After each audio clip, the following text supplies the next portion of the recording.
Hello, hello, hello. It's another glorious day, my tea sippers, and you know what time it is. I hope you have all of your crumpets together because it's time to dish tea. And you're dishing tea, darlings, with Big Meat. Can't wait. It's time to dish tea with Big Meat. It's time to dish tea with Big Meat. It's time to dish tea with Big Meat. It's time to dish tea with Big Meat. Ha, darling.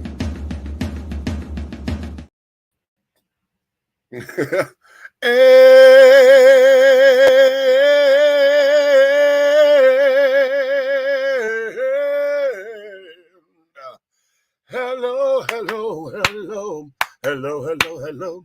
Hello, hello. Hello, hello, hello, hello, hello. Hello, hello, hello, hello. Hello, hello, hello, hello, hello. Hello, hello, hello, hello, hello. Hello. Hello, hello.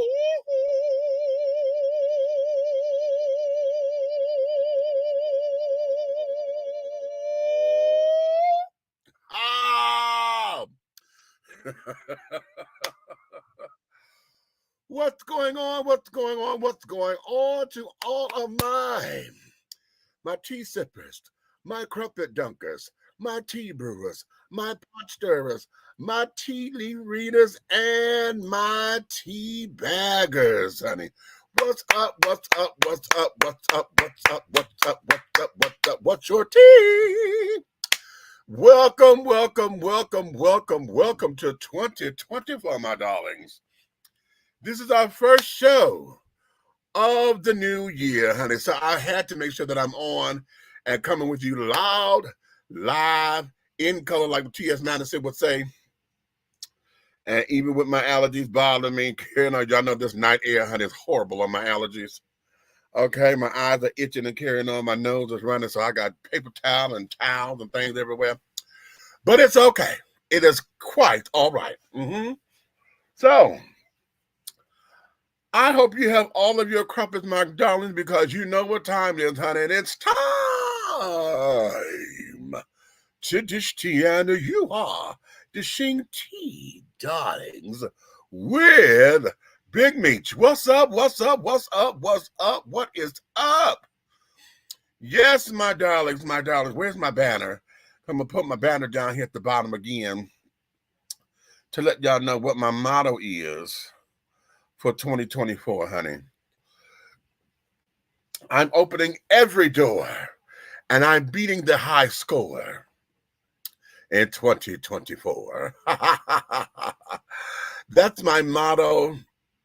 We're putting together some things, my darlings, that is going to be very, very, very, very, I told y'all before, we've set the bar is a little higher now. So we're looking to do some really, really, really wonderful and exciting things. And wait a minute, honey, because now I swear I'm going to have to get some computer glasses. I'm going to put these on. Let me see. If I put these little blue blockers on, oh, that is a little better. Although, yeah, that's better. Okay. What I'm experiencing, honey, is that when I'm sitting at the computer too long, I start to see my vision seems to, like, it's blurry. And I'm like, no, I was just seeing real perfectly and carrying on just a minute ago, but now I got to keep blinking and carrying on. So these are my driving glasses that I bought so I could block the light because sometimes I think I have night blindness, but these don't work like I thought they were going to, honey. So I just wasted money. Well, I'm gonna call it a waste, honey, because now I'm using them here. Okay. So there is that. What are some of your goals and stuff for 2024? Put them down here in the comments. I don't want resolutions. Do not give me your New Year's resolutions. What are your goals? What is your mission? What is your mission for 2024? What's your mission statement or your to-do list? What are your goals for this year? Okay. What do you wish to accomplish? I usually do mine in quarters, like within the first quarter between January and by the end of March, I want to have this done. Between April at the end and the end of June, I want this done. Okay. And carry on. I do it in sets of quarters. So that way, you know, we can have benchmarks and carrying on and this, that, and the other. So put that in the comments as we're talking and everything. And I want you to probably do hashtag 2024. Okay. That way, when I go pulling up the comments, I know what they're referencing to. Okay.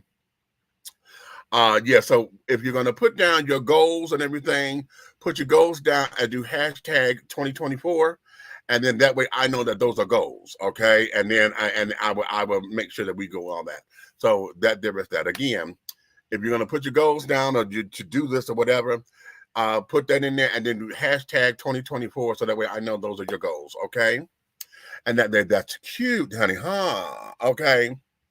Ha ha ha ha ha ha. Or should I do no? Just do hashtag 20. It's easier to remember. I'm going to try to get cute, so that way when you do the hashtag, you know, like Dish and Tea 2024 or whatever, it might just be cute. Dish and Tea 2024. So that way, you know, it'll ring back to the show. Okay. Or just go hashtag Dish and Tea. Okay. Okay. I keep adjusting these things because they feel funny and they feel like they're crooked on my face. Okay. But there is that, okay? My co-host, Minister Lavelle, aka Big Red, and Aunt Nikki, you know, life is still lifing. And y'all know Red now has a lot of church duties and carrying on, and he's got some things that he has to do. So what we're going to do, I told y'all this before, and we're working on getting him started with that, and that we're going to make sure that in order to include them here, we're going to have them create their own segment, and we're going to punch it in, right? They're going to send me their little segment, and we're going to punch it in, so that I would play them like as a commercial break, or you know, say, okay, this is them, and then they do their little thing, and then I'll use it as a commercial break, so I can do stuff off camera and things, and call that great, you know, grace and mercy. Aunt Nikki and McMillions, her daughter, they were just working with the Miss Black America pageant. They were recording and filming and carrying on. So they were there. I think they were in Atlantic City. Was that right? I think they were down in Atlantic City. I think it was where it was. Okay.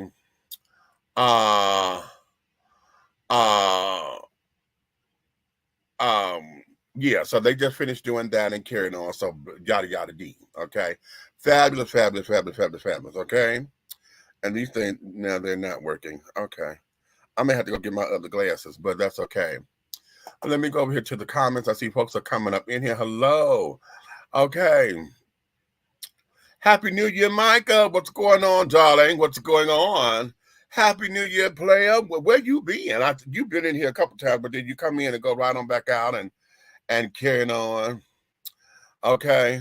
I miss my yeah, I do too. You know, if this is what it feels like when Diana Ross and them left, and she's, you know, in the concert, Diana Ross said, "Oh, I it's so lonely up here because I miss being up here with my pals." Okay, when Mama Patty said that, you know, she said, "Oh, I'm out here on my own, honey."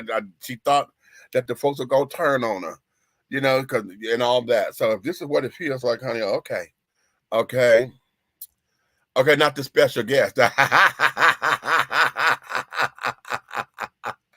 Okay. Okay. Yeah. Okay. Okay. Okay. Hey, Road. So listen. We're going to get into a few things today and this evening. All right. And a lot of this stuff is already in the news. In fact, one of the things everybody's talking about, honey, and that's because the cat done got the dogs mad, honey. Okay. Cat done made the dogs mad. Okay. Cat has made the dogs mad, baby. And the thing of it is this. I've heard some rebuttals. I've heard some, you know, the little statements and carrying on. The only person who I would say may end up like sticking it to him may be Ludacris, because Ludacris did his little rap. Okay, to saying that what he's saying is a lie and this, that, and the other. But he didn't say that, right? Nobody has said that Cat is lying. They may clear up some shit.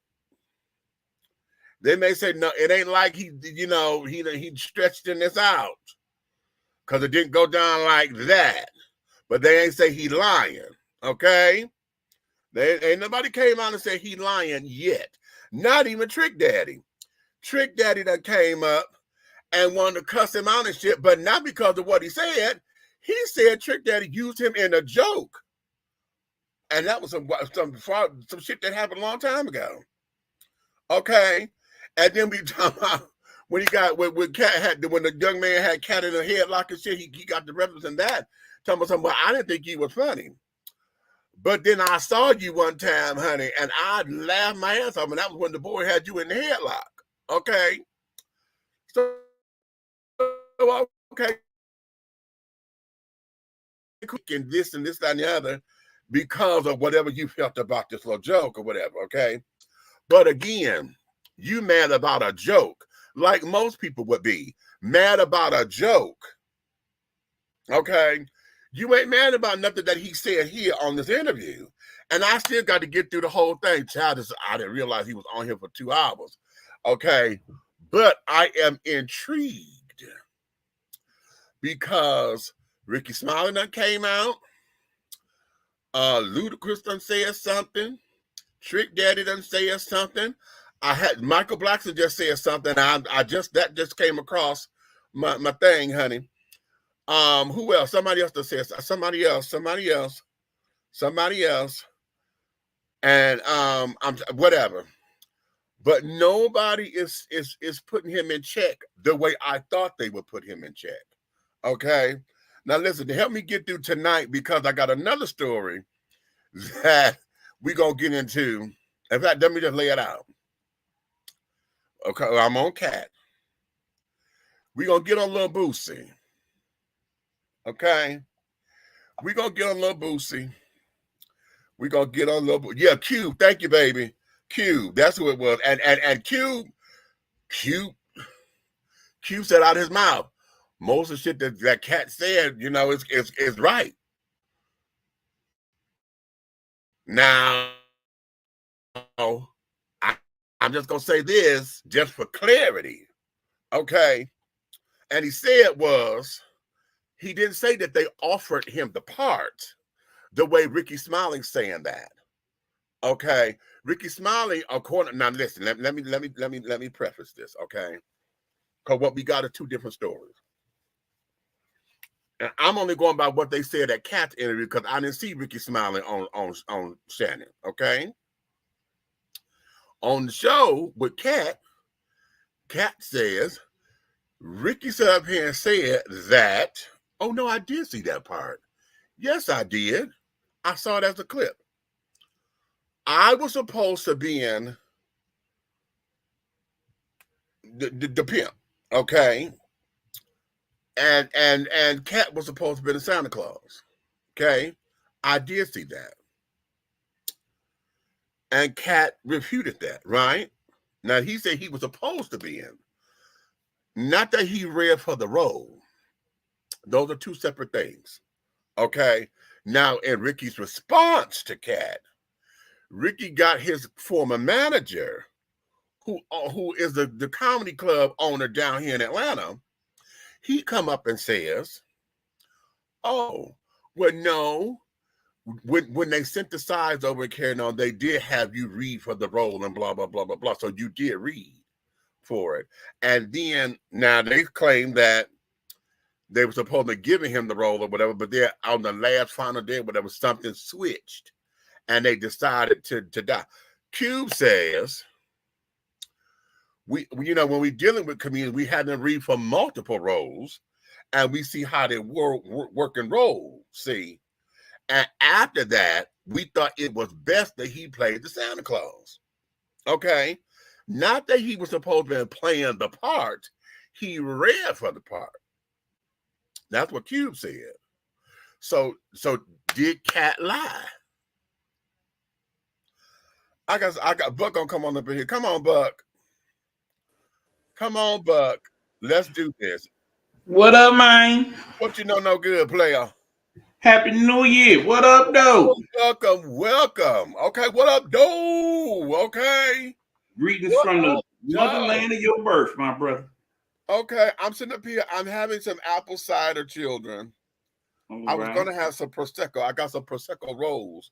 But I said, no, let me not, because I want to sit up here and I want to be clear and things of that nature, because it's been a trying week, and if I start drinking, it's gonna make me sleepy. Y'all know how I get when if I get sleepy on this camera, my eyes get to telling on me, honey, and my head get to nodding, and I don't want to look like I'm on heroin up in here. Okay. Now, first and foremost, I can definitely relate to this whole thing about the computer and the hurting of your eyes. We getting old, fam. We getting old. Okay, I know. Okay. Now he fancy. Yes, darling. And I would be fancier if I were to heat this up and get me a cinnamon stick, honey, to swirl it. Okay. So yeah, but okay. So now let's get into this, because I want to talk. This is Cat. We're gonna get into Boosie because of him and his mouth. Mm-hmm. Okay. Boosie and his motherfucking mouth yet again. Mm-hmm. And it's not so much of what he said that's the issue. Because, okay, if that's what you believe, the thing is that you hypocritical as fuck. Hypocrite, and we'll get into that in a minute. Mm-hmm. Then we're going to get into this Demond Wilson interview. That part. Oh.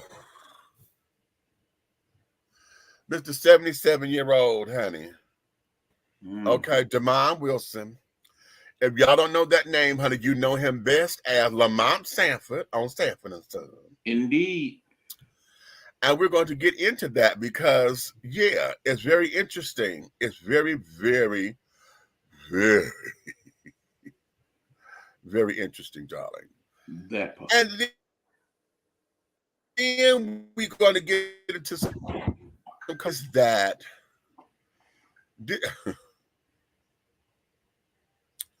we just ain't satisfied for shit. Okay. We ain't satisfied at all. We just ain't satisfied. We ain't satisfied. We ain't satisfied. There's a number of people within the diaspora who feels as though The Color Purple should not have been remade. I had Dr. Cleo Monago call it, what did he say? Post-slavery trauma porn. I think that's what he called it. Something along that lines. Wow. Okay. Post-slavery trauma porn. Okay. Wow. And that's a bit strong. Very. I understand what he means by it. And I want y'all to hear me. I understand the direction in which he's going. Okay. At the same time of going in that direction, how come we just can't be happy for the damn movie? Yeah. Okay. When Black Panther came out, we couldn't be happy with the damn movie. Okay. We couldn't be happy with the fact that this movie made X amount of dollars. It done broke box office records with a primarily all black cast. We couldn't be happy with the damn movie. Okay. And so we are here, right? We wasn't happy with I was upset when I found out they had remade Roots. But then when I looked at it, they added different nuances and carry on that needed to have been added to flush out the story, okay? And it was a wonderful piece of cinema. Even though I get and I understand, we get tired of dealing with the slave narrative, okay? I understand that. I know there's lots and lots of stories that we can tell, okay? The question is, when are we going to start making them? Okay, since everybody tired of the white man capitalizing on bullshit, when are we going to start making them? And I'll get into that in a minute because, see, that's a tangent. Okay, that there is a tangent. But I think, you know what, slightly all this still ties into the whole Cat Williams thing. Okay. It all ties into it because what we have here is a man who says, no, I'm only coming on here because I need to correct some wrongs. Because folks come up in here lying, okay, and they're lying and they're not telling the truth. Okay, so I'm only here to tell the truth, not to bash their character, but we just gonna tell the motherfucking truth. Okay, and there you have it. Now again, I'm not through all of it right now. I'm at the point where I'm at the 1 hour and 4 minute mark, and Shannon is asking him about when he knew he was funny. Okay, now hold on. Let me go here since I didn't see the whole thing now. Yeah. First and foremost, people, I cannot allow y'all to judge this man on what has been said in primarily the first 30 minutes of the interview until you see the entire interview. Right. Once you see that other hour and a half of the interview, you're gonna see a lot of what he said in a whole different light. Okay. Let me say that first and foremost. Second of all, you do the interview of this justice, people, when y'all taking your little TikToks and just going with the flaming lava points of what was said as opposed to the whole thing. Cat a whole complicated, thoughtful person out here. And you learn that from this entire interview. It's just not him just saying these things out of a place of anger or bitterness. And no, that brother was not drunk when he was having. If you really sit and look at the discussion, you and I both, as people who are not only podcasters, but people who have interviewed other folks, right? You understand that when he takes those pauses before he says what he has to say, these are very measured responses to what he's being asked. And also understand, based on that interview, he had a lot more bullets in the gun, okay? Okay. And he's sitting up there, okay, do I fire this one or no? Okay. And that there, let's go here, because a lot of folks, I know folks are going to ask me my take on it, and I'm going to say I'm reserving the entire thing, because I saw that first 35 minutes, because that's a whole block, you know. I didn't even know that the interview was longer than that, because that was a whole block in itself. Why did they cut up? So when I saw that, and just in that, and let me say this, because just in that, it wasn't salacious to the fact that I felt that it was tabloid fodder. And let me give y'all an example. The dude that Tasha K interviewed about Will Smith, and he said up there talking about, oh, I saw Will Smith bent over and Dwayne, you know, was digging him out and shit. I didn't believe a word that came out that motherfucker's mouth. I didn't believe a word of it. And then secondly, and my biggest reason for not believing him, and this may sound horrible, but right now, Tasha K is not a reliable source. Okay. Yeah, it's Cardi B about that. Is not a reliable source. And why do I say that? Because she went public and said that she told lies about Cardi B. Yeah. Because it's entertainment. Right. And she owes her money right now for them lies. She owes Cardi B $4 million. But wait, there's more. She is about to be sued again. I think it's Kevin Hart. Is about to sue her ass yet again. Yep. Okay. So now to be fair and carry it on, yes, these podcasters, most of us are not studied journalists and carrying on. None of us, most of us, I'm gonna say none, because you went to school for journalism. I did. I got the degree right there. Okay. What you say, 4.2 million to be exact. Give it to me. That give it to 4.2. Okay, right. Okay. Most of us have not gone to school for journalism. So a lot of the podcasters and carrying on are basically opinionated shows. Okay. We're sitting down here. Many of us are social media influencers. I don't consider myself an influencer. I'm just somebody who talks for a hobby. Okay. Yeah. And when I having a platform like this, I am someone, because I am in entertainment, okay, and do the things that I do, I understand the responsibility that this is, because being someone who is a mother of a house and carrying on, folks who absolutely take what I have to say to heart, the responsibility of that weighs heavy. So you just can't be putting shit out here just for the sake of saying, oh, now if I can back us up just a little bit, a little bit. See, this here, these particular platforms have become the he said, she said 2.0. Facts. Okay.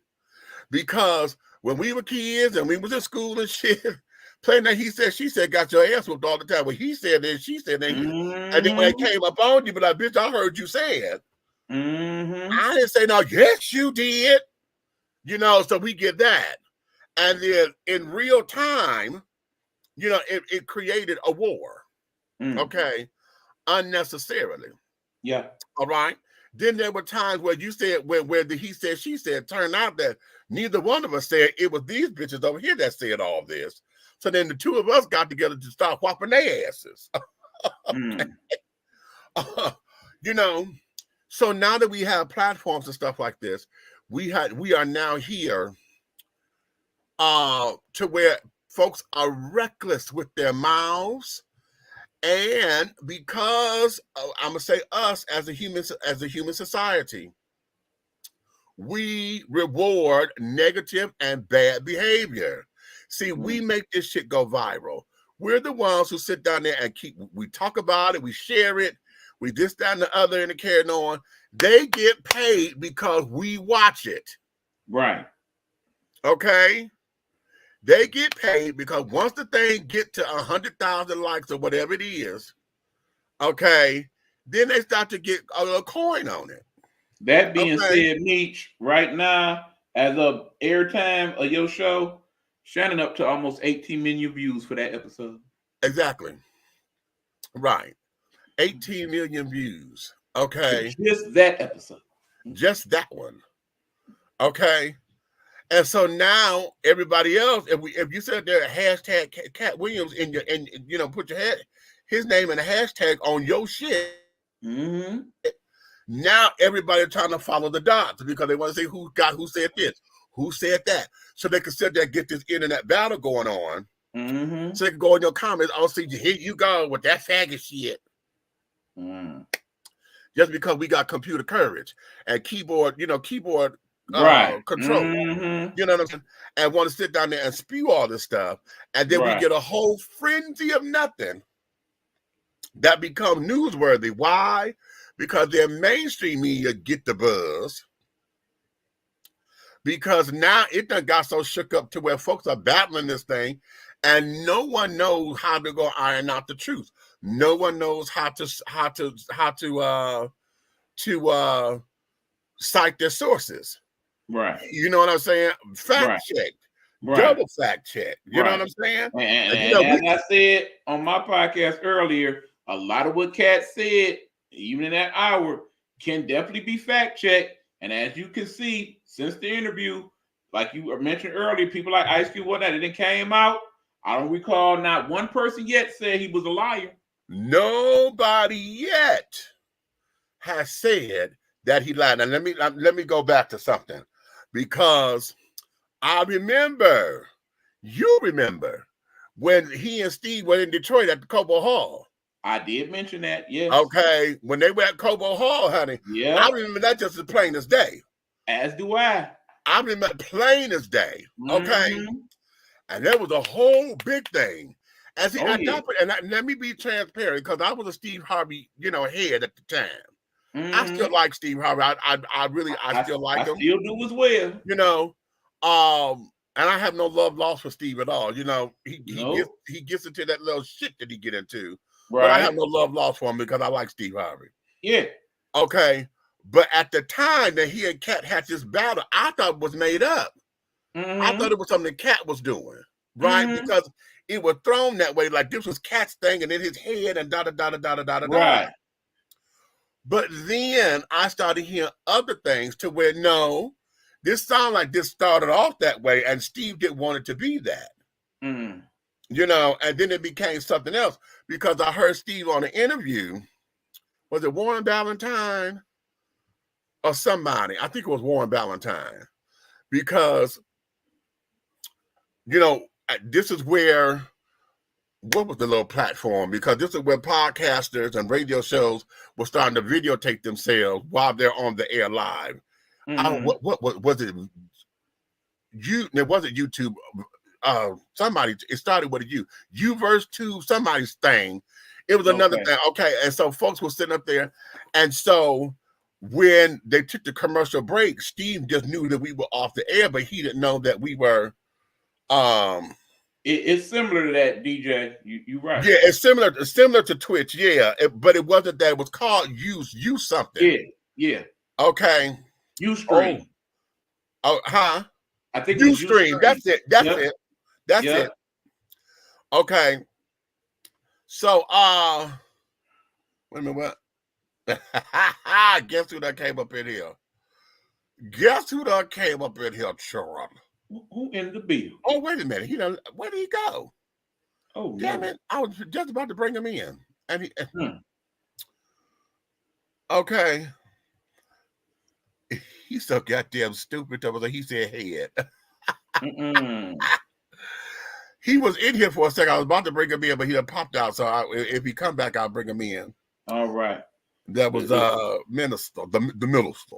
Gotcha. Okay. You know, I had a dream the other night. We was doing a show just like this, and H2 popped up like, okay, right. Again, boy. I know, yeah. So at that time, Steve was going on, and he didn't know that we were being the show like that was being taped elsewhere, right? That there was another audience. Right. And he was saying, he said, man, this motherfucker started this shit, and I don't even know what the fuck he going. Steve came off like he did not know what the hell was happening. Okay, and this, that, and the other. But the way how it sounded like, and I remember the bill of this versus. It wasn't like they were on tour together. It was like this versus this. Right. It was that. Thing.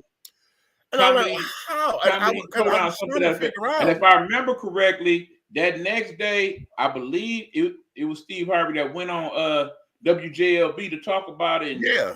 He basically was explaining he didn't know it was going to go like that. Right. And wow.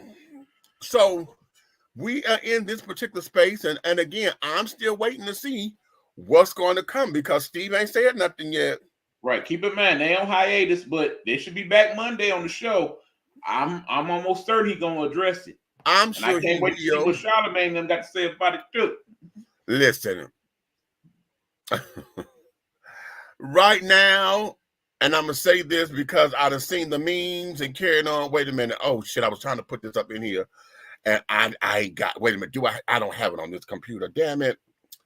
Oh, dagnabbit. Hold on.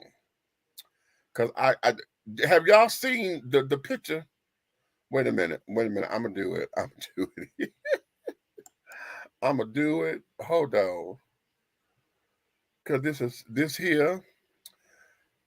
I said the internet wins a damn again, honey. Because y'all asses, y'all know y'all ain't no damn good. Wait a minute, give me a minute, because I'm going to pull this picture up. I'm going to pull this picture right on up. Hold on, what I do with it? Because I had to put it on my phone. Oh, I know where it is. I know exactly where it is.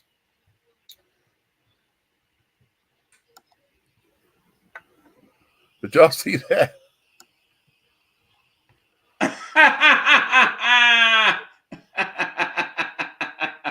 Okay. The internet is indeed undefeated.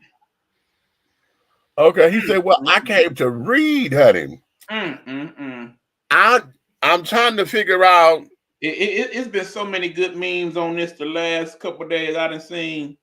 The one I seen one that they said, if I post this on your timeline, it's time for the truth to be told. Okay, right. Listen. Oh, wait a minute. Oh, this is a good question. Why do you think the Smith haven't sued Tasha or Brother Bilal yet? I'm thinking that they don't want more to come out about their family if there's a trial. You know what? Here's the thing. At this particular point, what else can come out? Okay. They have been a family who have lived in the public eye forever and a day. There is nothing that you can say to me that would absolutely shock me. In fact, what Bilal said didn't shock me because that rumor has been around forever and a day. Okay, so yeah, it basically they doesn't were shock swingers me. and they both went that way. Yeah. Yeah, it doesn't shock me. The thing of it is that now we're in this place because Will and Jada, they have created this little playground, honey. And as Will said out of his own mouth, that their marriage was an experiment of unconditional love. All right? So through all their ups and downs, through the craziness, through whether we agree with how they raise their kids, how they do their kids or whatever all that is, you know, whether they polyamorous or not, whether they get down with the swirl or not, whether they do the group thing or not, whatever that is that everybody has their mouths on and opinions on, they have been in the public spotlight. So what else can come out? Right. Not to mention they both wrote a book about their own personal business. The biggest thing I think that did a lot of damage, well, let me put it this way. The biggest thing that we, the public, have made big, okay, that I believe has done a lot of damage is the speculation that Jada's still in love with Tupac, okay, and when this so-called letter that Willow had wrote to Tupac about, you know, come and get my mama so she could be happy shit, whatever that is, that there was probably the biggest thing, okay. Then next comes the entanglement, okay, because that was done, and well, he cried on TV. Well, what else was he supposed to do? Right. If you sitting up there, the love of your life does sit down there and told you that I'm sitting up here, you know, we broke up, we were in a breakup spell, but now our kids' friends, you went to somebody that the kids, they playing video games with, okay? And you didn't have an entanglement with it. Not just he was a younger guy, but it's somebody that the kids know. Right. And you know what I'm saying? We know Will Smith a great actor, but he ain't that damn good actor. But the thing, but we, you know, hurt is hurt. Right. Okay. Right. And we as a society put all that on them about how she's emasculating him. And that's how come I keep doing these things about what is really emasculation, because we don't hear white men talking about I've been emasculated and care. No, we only say that about black men. Yep. We only say that about black men. Oh, she's trying to emasculate him and take it. And I'm like, what did she do to cut his balls off? Because see, to emasculate somebody means you have taken their testicular fortitude and removed it, so they can't have kids no more, they can't this no more, and you have completely degenerated him. That was something that they did back in slavery time. Now, if you're speaking colloquially, okay, and that, you know, she emasculated him because of how she's treating him, whatever, okay, that could be debatable, you know. But no, we done jumped on this bandwagon. So at this particular time, I think that they're just trying to put something in thing. Bilal ain't got no damn money. And hell, Tasha K ain't paid Cardi B. And I'm gonna tell you something here. Sound like Cardi B need to go on ahead and talk to 50 Cent and get up on him. Okay. He'll get her money. But Cardi pushed the envelope, because what she did was, I think she put a lien on something, because she said, "Oh, bitch, you gonna give me my coin." Yeah. Oh, I don't care if it take 99 years, bitch, you gonna give me my coin. My kids, you gonna get my coin. Because this wasn't done simply to be doing it in the public eye and say, oh.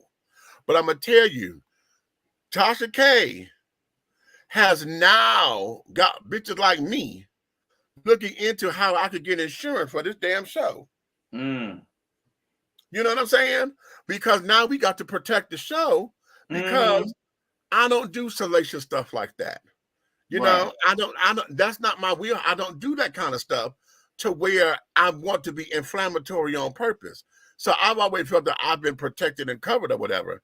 And I try to give a fair assessment of everything. You know, my opinion, but then we got to look at the whole picture. Because, and then y'all will hear me say that I don't have to be right. You know, because my opinion is just this. But if we look at it from this perspective, where did this fit in? You know, and then we only got sound bites. And Bilal ain't got no damn money. So trying to go after him will only be for the principle of it. And to go through having to pay court costs of this, that, and the other, what is it going to do? Because the sad thing is this. His mouth done already spoke it. It's already out there. And at this particular stage of the game, honey, whether it's true or not, the public think that it's true. If they say that it's not, the public will think they lying to cover up something. And so now they just got to deal with it. Whatever that is, they just got to deal with it. And it's sad. It's really and truly sad because, again, we reward negative behavior. All of that, if everything that came out of Bilal's mouth was false, then that means he did that for a come up. If everything that came out of his mouth was true, then how in the hell do you gonna call yourself their friend? That part. How do you call them a friend? And you were sitting up there, you know, now you the former so-and-so or whatever. So now are you disgruntled because you ain't working no more getting that kind of money that you was getting? What did you do to fuck it up? How about that? What did you do to fuck up that money? Because they've always seemed to be loyal people to me. They got a whole production company, Overbrook Productions. Okay, they got a whole production company. You couldn't go sit somewhere in the corner or somewhere else in the production company to take on a different role or something. They let you go. Why? You know? So what does all that come into play at? You know what I'm saying? So Tasha K is not a good reference. Okay. So that there is that's why I didn't believe anything that came out of this child's mouth. But listening to Cat and Cat giving you stories and he's doing play-by-play, he just set up where he said they're talking about I was auditioning, I was number 201. So that means 200. See, in case y'all can't see that well, that's what we call a receipt. Oh, okay. And Cat had several throughout the whole. And so now, this here will become a battle of words. Okay, because like Ludacris did. Luda did the little rap or whatever, saying, you know, I ain't never been Illuminati. I'll Luda on. You know, whatever. Right. Okay, which says what? But did you deny it? No. Did you deny it? Okay. Because, yeah, you're talking about, okay, my afro and my sideburn was my trademark, but you changed. Why? Because that's what he said. That's what Cat said, that in order to get this, they said you couldn't wear your hair like that no more. All we know is you don't wear your hair like that no more. And now you rap and say, oh, that was my trademark. Yeah, but it ain't no more. Right. You see? So we're in that is all of this, you know? And so now we just at that space and time to where I want to do a meme. If I can find out the right prompt to get this, because I'm if y'all see my stuff, I'm starting to do little AI, little creations and stuff. So y'all see a lot of fat boys. You see what I like, right? But the AI is, you know, the AI be fucking up sometimes. Yeah. But I'm trying to find out what the exact prompt is to get that image, right? Because whoever did that, that's so on point. That's just how those Pixar, you know, the Disney Pixar characters look. Right. As a Pixar character, honey, is sickening. So if I can find it, because here's where it is. Cat Williams, Jaguar Wright. Child, I swear to you, honey, if they ever put them on the same show somewhere, here, if they ever put them two on the same show, I'm gonna tell everybody wear bulletproof vests. Okay. At this particular stage of the game, because the way how they spitting it, and again, now here comes Jaguar. I don't know if I believe everything that's coming out of her mouth. Okay. Because again, now she's coming across as somebody who's very bitter. Okay, she come across as bitter, and then she trying to put fuck up on game. Cat don't talk like that. Cat talking about shit that directly affects him. Right. You know what I'm saying? That directly affects him and how all this came about. Right. Because like I said, again, it's also good to look at the rest of the interview, because for the venom that he spit in that first half an hour, he did speak very highly of several people later on in the interview, particularly a lot of the younger comedians that's out now. Your Country Wayne's, your DC Young Fly, your Just Hilariouses of the world. Several people that got their own enemies for that matter. Right. So that's Cat, y'all. Okay. Wait a minute. What is this? White man posted in porn.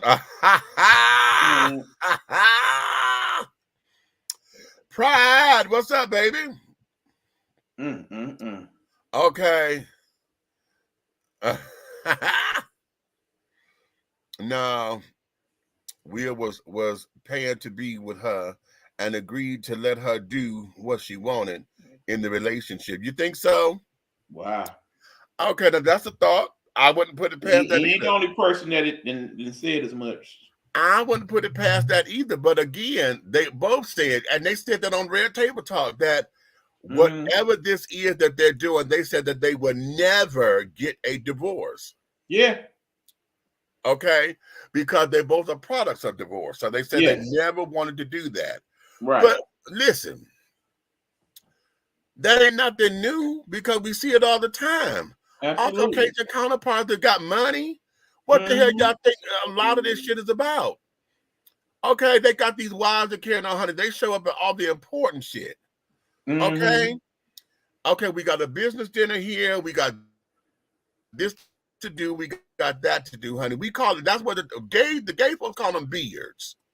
Okay, we call them beards, honey. When you have a wife, honey, that really serves you no purpose, especially if you want them DL children or somebody who's closeted and you really gay, but you just married just for the sake of having a wife and this, that, and other. For on paper you can look good. We call that a beard. Okay, and what does the beard do? It cover up that baby face, honey. It cover up them big old lips. Okay, your mustache and stuff. Get them lips in order. Okay, so they don't look so that way. Okay, and God help you if it ain't neat, because some people got beards and them beards don't look right, honey. Okay, and I just picture that in my head. You know how folks got those beards that just wiry, they unkempt and carrying on, and you look at people who got married, and the woman don't look like she fit. She look untied and carrying on. She just don't look like she fit well in this. And so for that reason, darlings, we end up getting into a whole big to-do over nothing, and then folks get their emotions into it, and and it becomes a whole big mess of ugliness. But a lot of folks been doing that for years. Why? To protect the coin. We hear that a lot in the gospel community. I mean, look at what T.D. Jakes is going through right now. If any of that stuff is true, that wouldn't surprise me neither. But if any of it is true, what is Sarita doing? The wife. Because we all said that about Eddie Long, because ain't no way you're going to tell me you didn't know that. There is no way you're going to tell me that you did not know. The girl, you can't tell me that. There's no way you can tell me that that's your husband. And as much as you're doing in that church, there is no way you going to tell me you did not know, especially if you're claiming to be as highly spiritual as you are, and the spirit of discernment ain't came on you and gave you the insight. So basically what you're saying is church people that actually don't live in a godly fashion. Interesting concept, isn't it? Yeah. Interesting concept. Okay. And that go Baptist, Catholic, Lutheran. Well, listen. Let's put a preface on that, because we already knew the Catholics didn't do it, because the priests and the altar boys, honey, has this kind of thing here has only been a Catholic thing, honey. Mm-hmm. This has only been a Catholic thing to come out in the public, but it's always Mm-hmm. been a black folks thing, honey, because the black church has been everywhere. We got several pastors around Detroit, honey, that's known for this kind of carrying on. As you know. Okay, known for, which is why I never got into that gospel scene and on that gospel circuit like that. Mm-hmm. You know, because hell, what? The children are good as long as I can make you flip over a pew and make you sing and we sing it down. What was that show? Wasn't it pastors of Detroit, pastors of LA? Oh God, yeah. That time. Okay, don't do that. The preachers are Yeah. That there. I really and truly believe that type of reality show did nothing to help the church. At all. Nothing to help the image of the church. And everything about that was ridiculous. Everything about that was absolutely ridiculous. I think at the most, it definitely helped some of those pastors sell some gospel albums. That's about it. I don't want to hear nothing about, this was a particular medium that we used to reach the masses. No. No. Because what that did was that put the church in such a huge and negative light, because now all we see is how you live as the pastor. You with all this money and carrying on, we see the cars that you drive. What was the pretty one? The pretty one that was in LA that I swore was gay. The pretty one, the real pretty one. About. Okay. Talking about the light skin guy? Yeah. Yeah. This boy's the queen, honey. He's family. And then as opulent as he was, really, none of them had a regular job nowhere, honey. All this money came from the church, at least so you say, because remember, all that's on the edit, so we don't know what the true story is. Right. We just get the edited versions of what they showed on this television. Right. So now, even with it being edited, that made it worse. Right. Because you wonder what really transpired behind the scene. Exactly. Because now you're trying to get the right angle and this, that, and other. I didn't care. Now, Dorinda went on the preachers of Detroit, and then they created a storyline, because I know you ain't on here on the preachers of Detroit, but then you gonna sit up there talking about someone coming from the Kojic faith. We just don't believe in women pastors, because the other woman that was on the show was a pastor of the church. But you're going to sit there and have a beef because you feel like she's not biblical, because the Bible said that the woman's not supposed to lead like that. A woman ain't supposed to pastor. But what the fuck is you on the show for, Dorinda? What you on the show for? Okay. Why? Because as far as I was concerned, see, my growing up was, women weren't supposed to be preachers. Now, because I've always thought this. I always thought that to say the word evangelist, that was a woman's title, because I had never seen a male evangelist, until I got older. Because all the women were always the evangelists. Yeah. They were never preachers. Oh, this is evangelist so-and-so, whatever. So I'm like, so I always thought that was a woman's title until I got older. So all of that just did not give the best look. Okay. And so all of this now let somebody who's in Kat's position get to talk about these damn reality shows. When a lot of them have, because I was there with the children from R&B Divas. The Atlanta cast. I was there on some of that stuff. So I was there for some of the tapings. I knew all the girls. Okay, we went to school with Nikki, so right. that was my end. We high school, and we still work together. Shout out Nikki Daniels. What's going on? Nikki Gilbert Daniels. Hi, darling. Latro Desert. So because of that, and understanding some of the behind the scenes of this and the other, what it is to make television, is that. So imagine that, because now what we got with Kat is sitting up there basically the same thing. No, but he's like, you can't come on here and talk about some shit that I'm a part of or that I'm in, and then say ... D. Okay. The bomb, the mic drop when he said, "Oh yeah, they offered me to come and be the fourth king when Bernie left." I completely believe that, by the way. I believe that with every fiber of it. I believe that. He said, "I got the offer." Okay, but no, because of how y'all treated Bernie. Right. And understand, he specifically said in the interview, his beef is with Steve, his beef is with Sid. Him and DL good. They good, right. He said they extra good. Right. He gave DL all his flaws. He said, exactly. I will not allow anybody to talk bad about DL. Right. Right. So with that being said, you know, we just got a lot of uncovering that's going to come out. And here's, for me, we're just living in a day and age to where the rise and fall of Hollywood or Hollyweird or whatever, Hollywood is not going to have the same look that it did that we know it to be. No. See, we know it for all this pomp and circumstance. Okay, we know it for the glitz and the glamour and carrying on.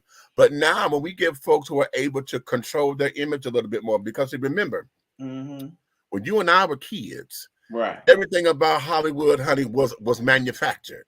Yeah. Okay, everybody had to have a stage name, you know. And once you got a stage name, then you got this image to protect. Same in the music industry, right? Okay, but once you're contracted to this.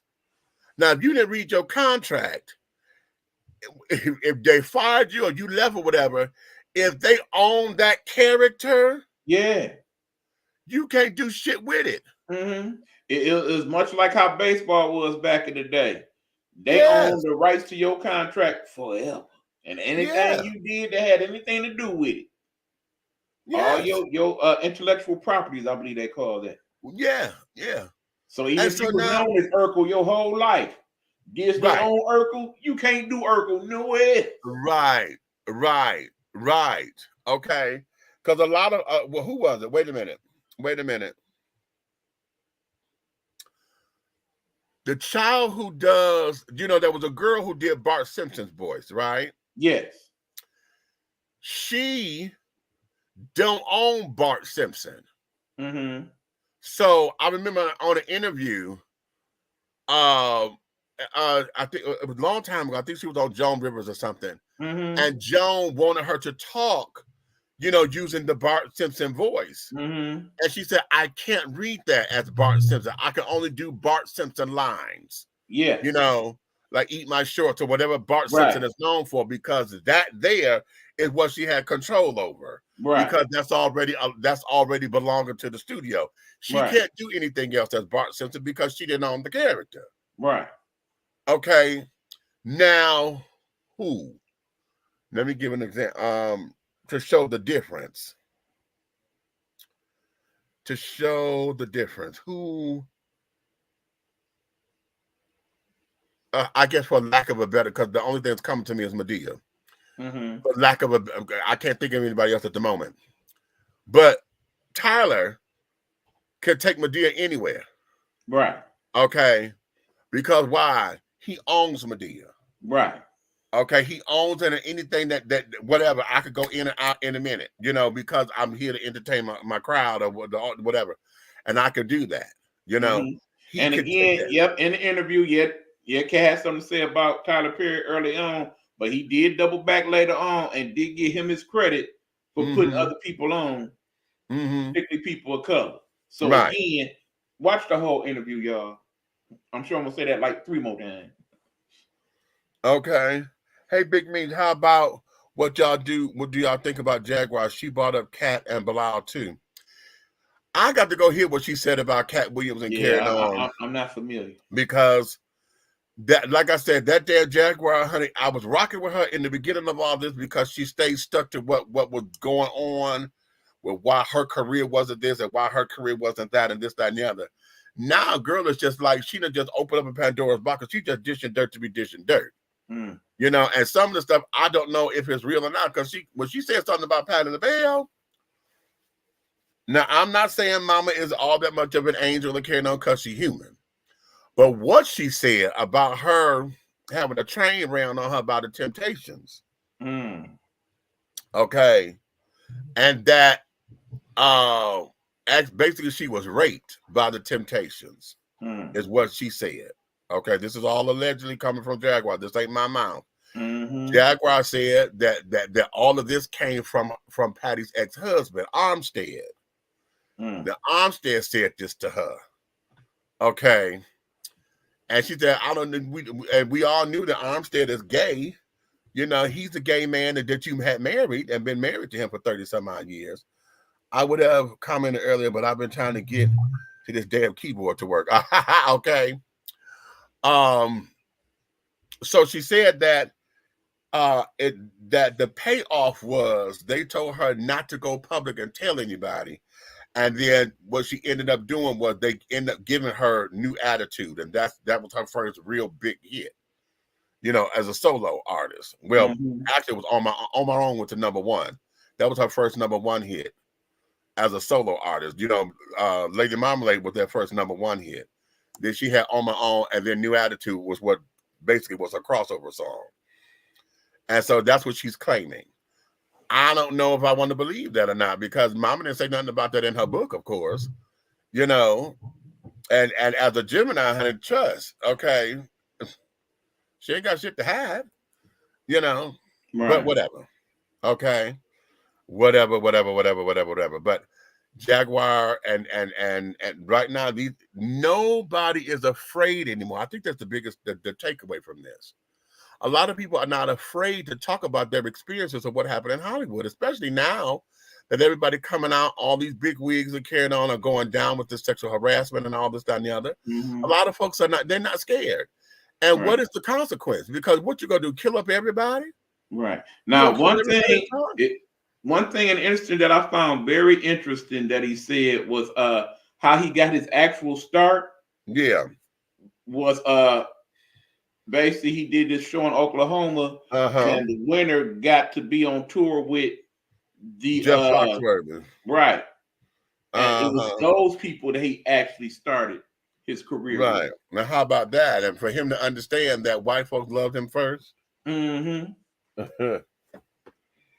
how about how he started in the church? That part.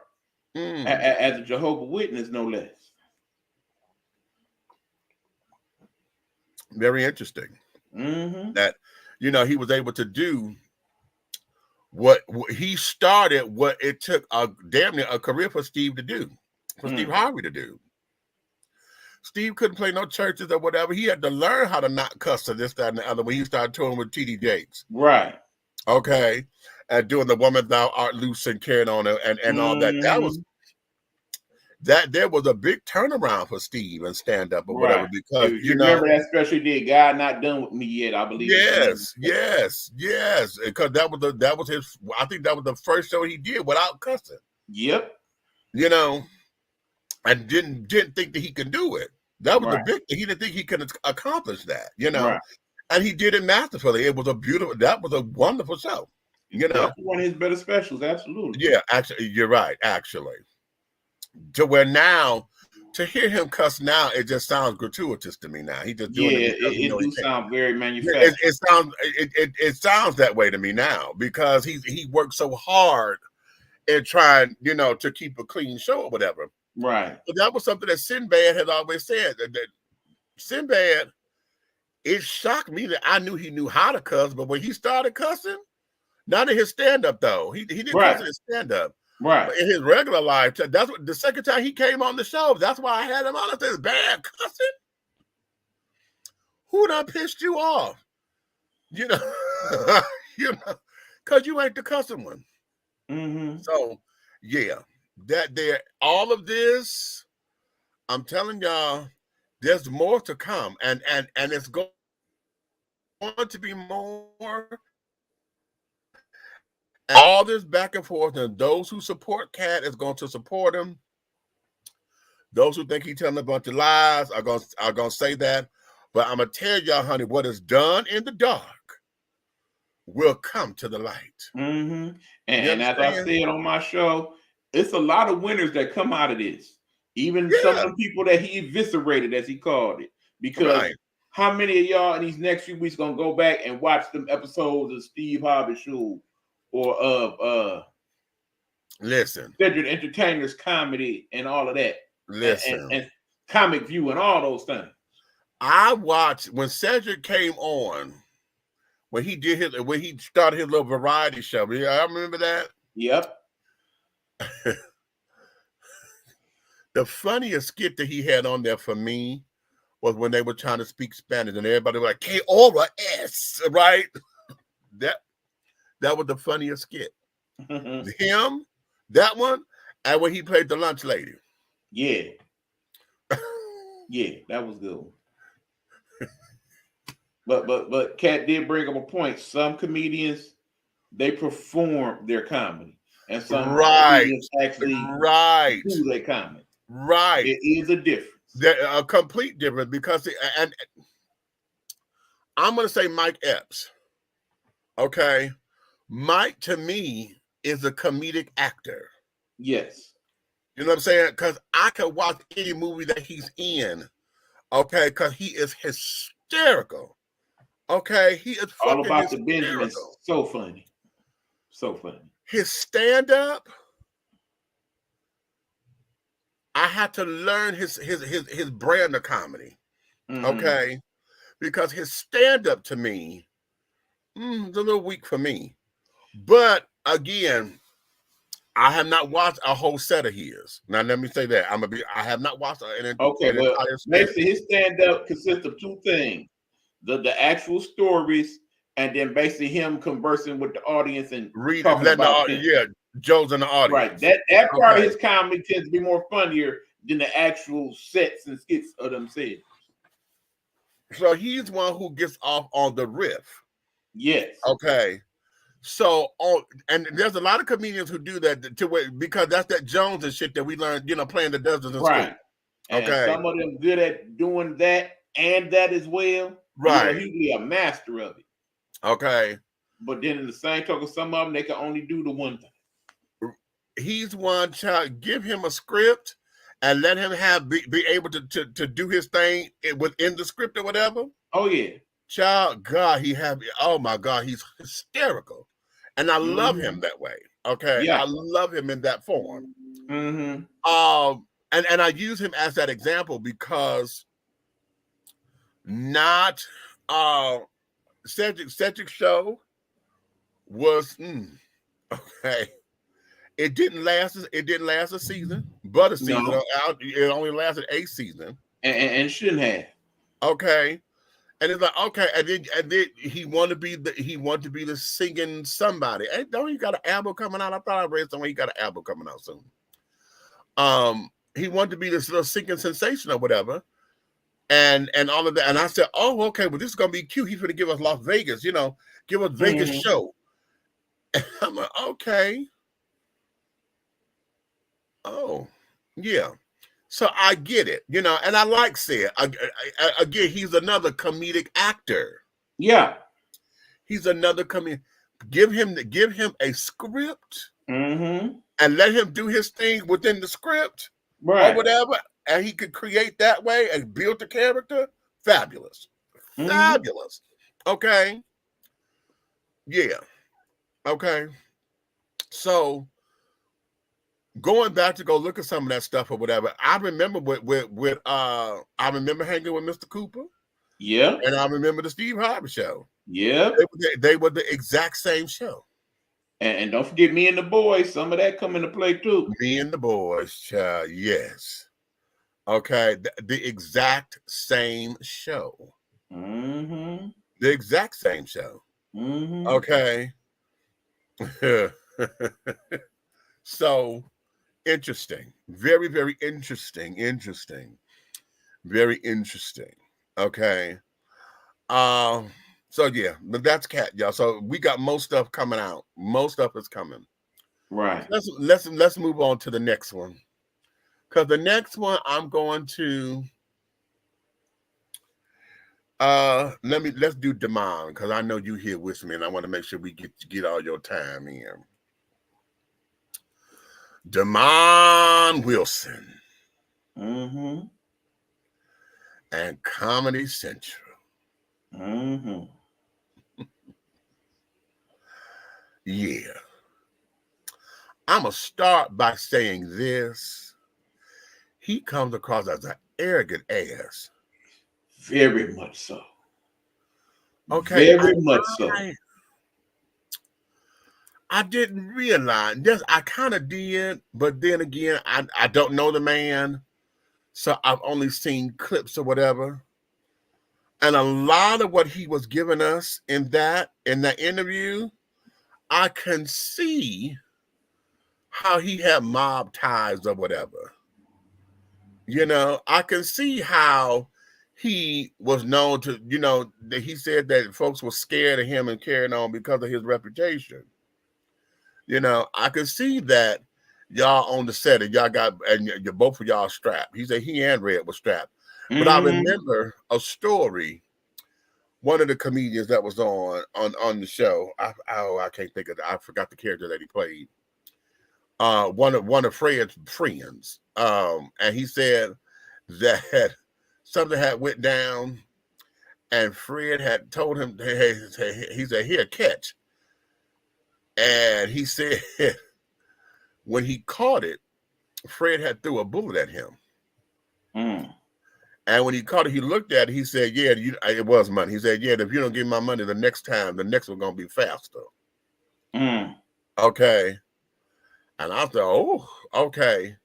But that interview there, I thought was very, very, very interesting.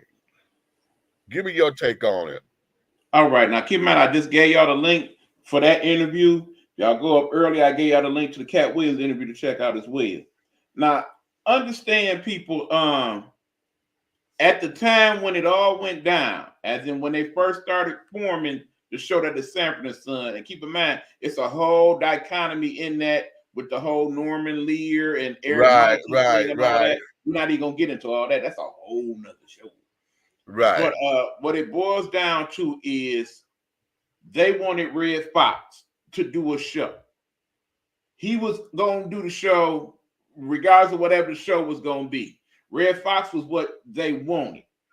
Okay? They asked him to do a show. Sanford & Son ended up being that show. They initially had someone else that they wanted to be Son. Right. In other words, to play Lamont. He was Cleveland Davis. Understand that name probably don't mean much to basic Cleveland Little Baby. But at that time, he was one of the hot boys in Hollywood in terms of people that look like us. Okay. Right. So they wanted him because he was going to bring in more of the younger dynamic, the ladies, what have you. Fred was going to hit him with the funny and whatnot. And they wanted them to play well off each other. Fred Sanford, in other words, Red Fox, understand his real name is Sanford for real. His brother actually was Fred Sanford, if y'all know that whole story. But anyway, he was the one who suggested they get Lamont Wilson and try him out as Lamont.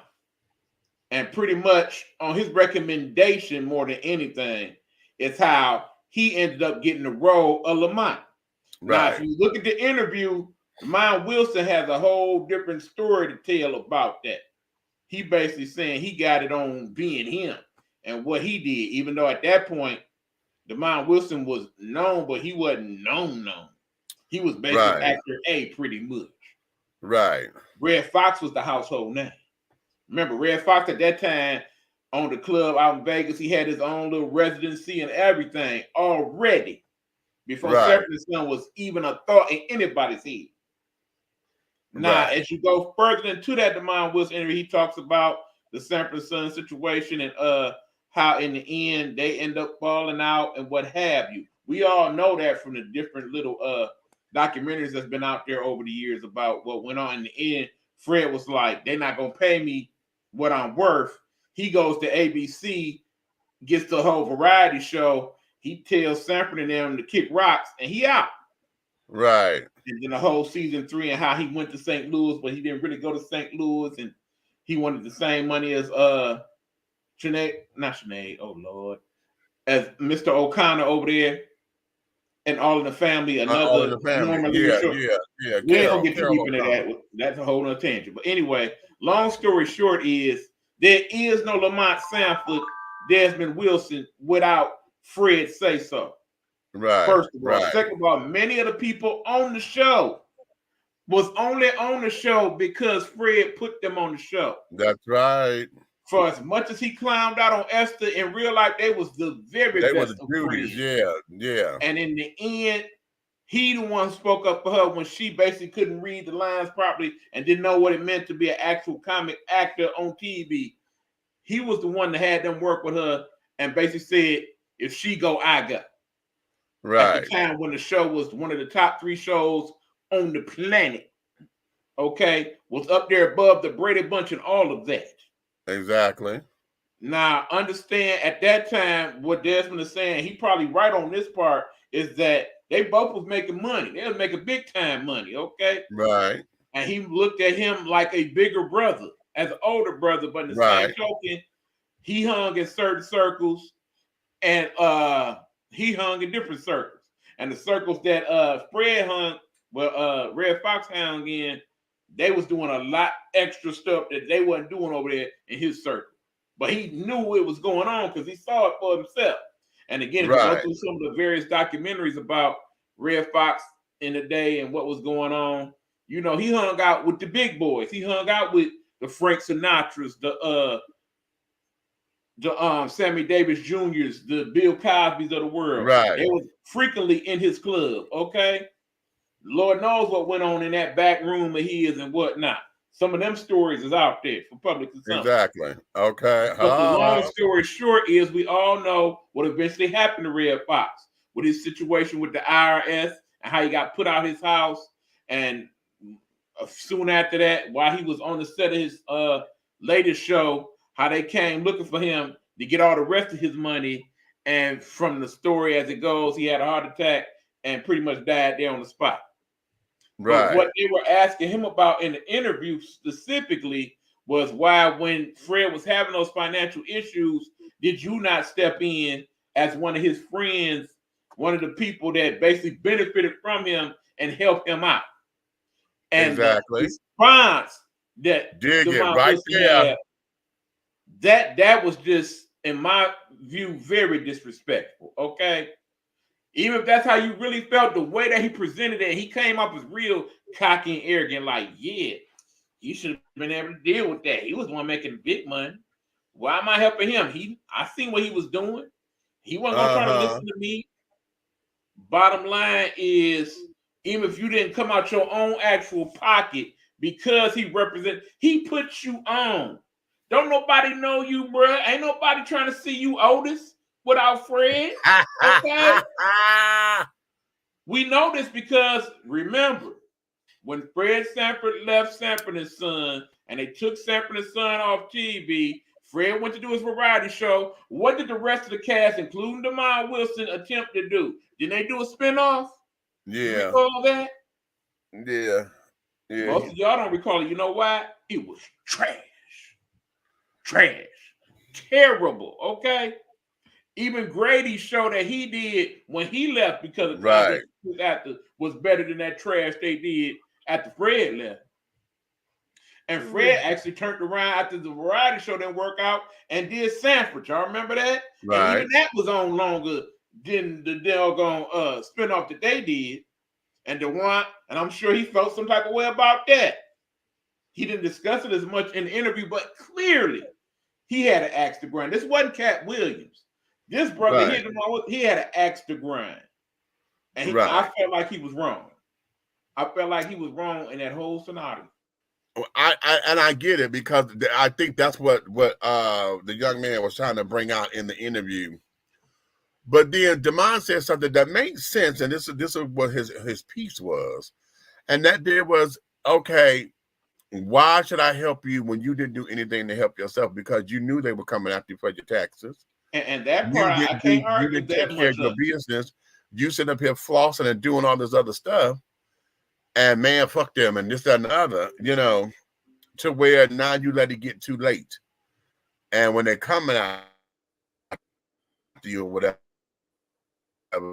But you know, there was they hadn't seen each other for a while, and you know, due to his mafia connections, he was able to get down and work in Vegas and do his thing, you know, and carry on. And he was dancing in this, that, and the other, which was very interesting. I thought that the interview came across. I can tell that if I had known him in real life, I probably would not have liked him in real life.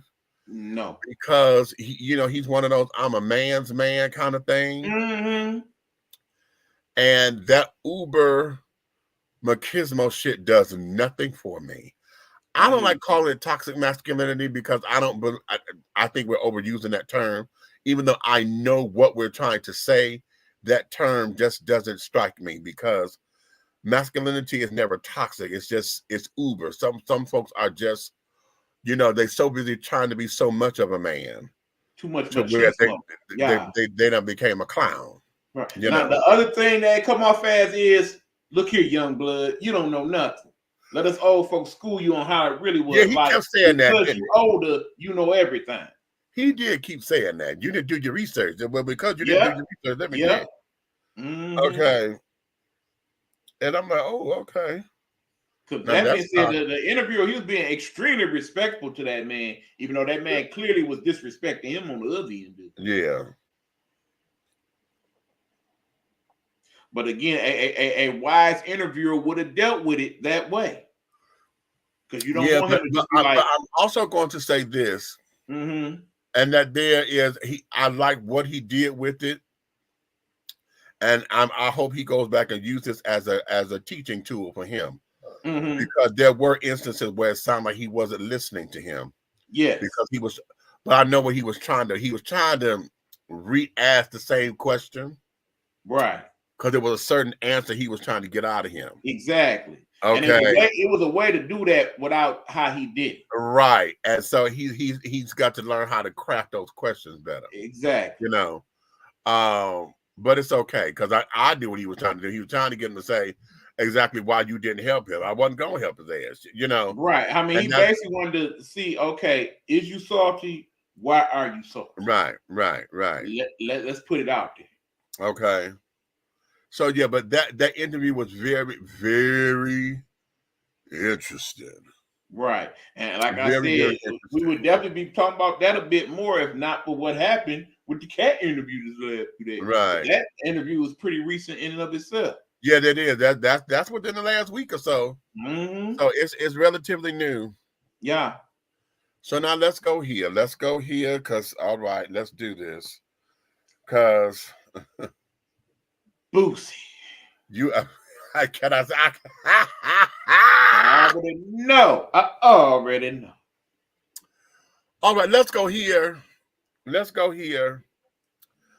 And if you have not already heard, okay, Boosie Badass went to go take his daughter to go see The Color Purple, okay? And when it got to the scene of Celie and Suge Avery having a kissing scene, and in this telling of it, there's the next scene, honey, where they are seen in bed together.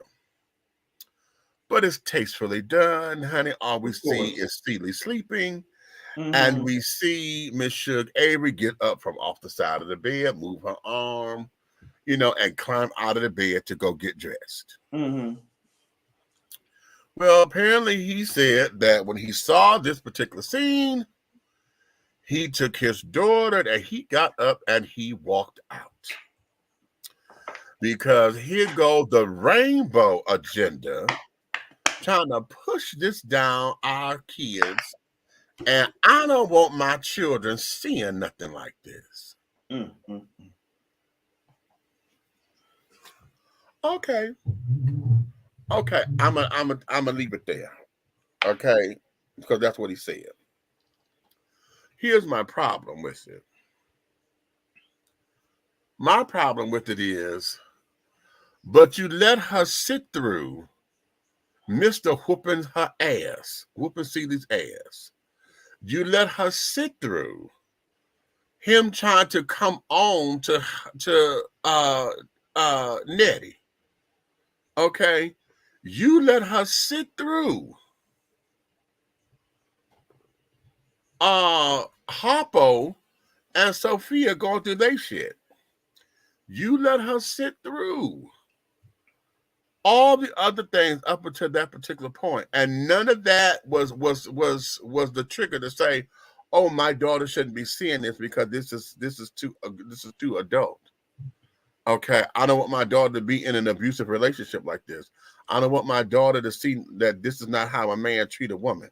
That's not what got you. You got up and left because you say that the LGBT, the rainbow, honey, done started some shit, and now they're trying to push an agenda down your throat. And you don't want your child to see nothing like that. Okay? But Boosie, aren't you the same motherfucker that took your kids and your nephew and shit to a whorehouse? Mm-hmm. So they could get their dick sucked, so they could understand what pussy is? That was that dude. Huh? Aren't you the same one who said that your oldest child is lesbian? Don't he got a lesbian daughter? I do believe so. I believe. Wait a minute, and I want to fact check that because I know I heard it. And things and say he got a lesbian daughter. Okay. Okay. Here's what he said according to this X tweet. It says, "I had to walk out this Color Purple movie, and 2 other older couples walked out also because I had my little girls with me, and it seemed like a rainbow love story. Good acting, but whoever wrote the script is pushing the narrative hard. As a parent, I will not let my little girl watch this film." Uh-huh.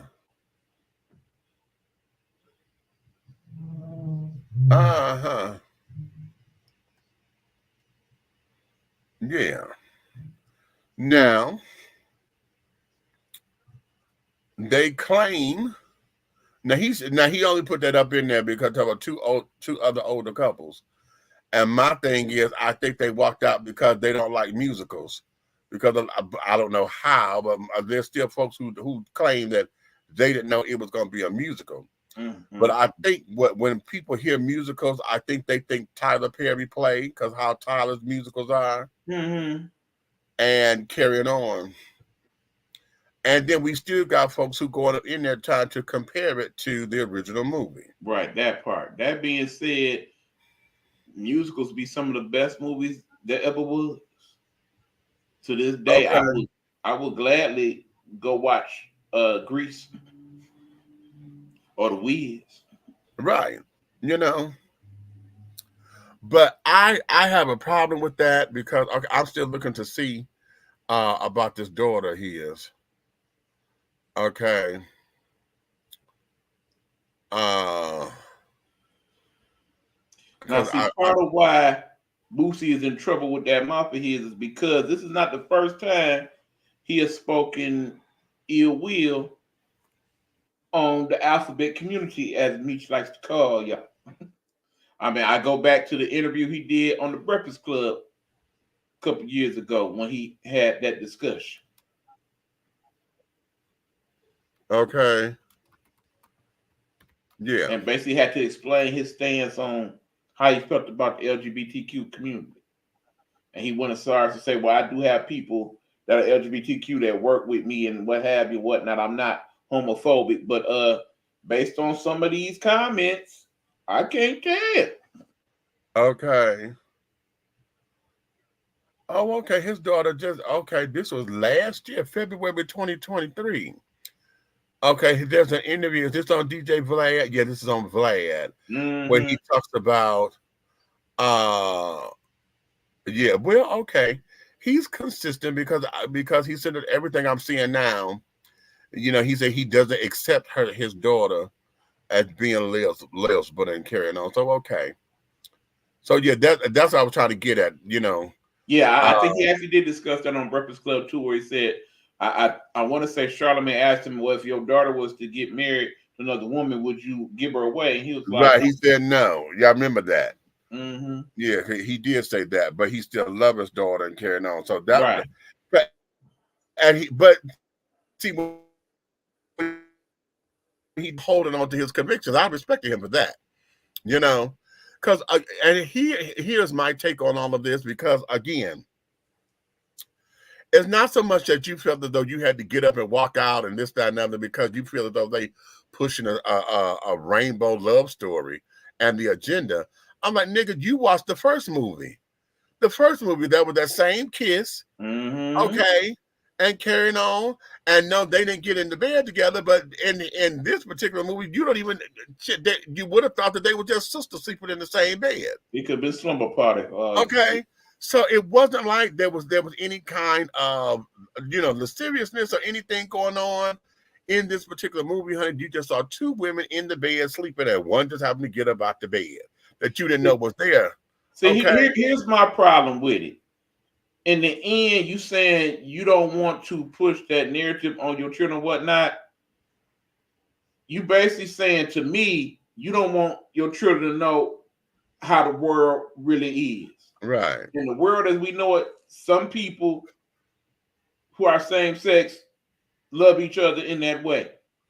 It is part of what the world is. Don't sugarcoat the world for me, Daddy. Let me know what I'm about to walk up into. This whole thing, the good, the bad, and the ugly. Now, I don't mind that he went public because those are his thoughts and this, that, and the third, and blah, blah, blah. I just find it to be, that's what you saw as the agenda. Okay.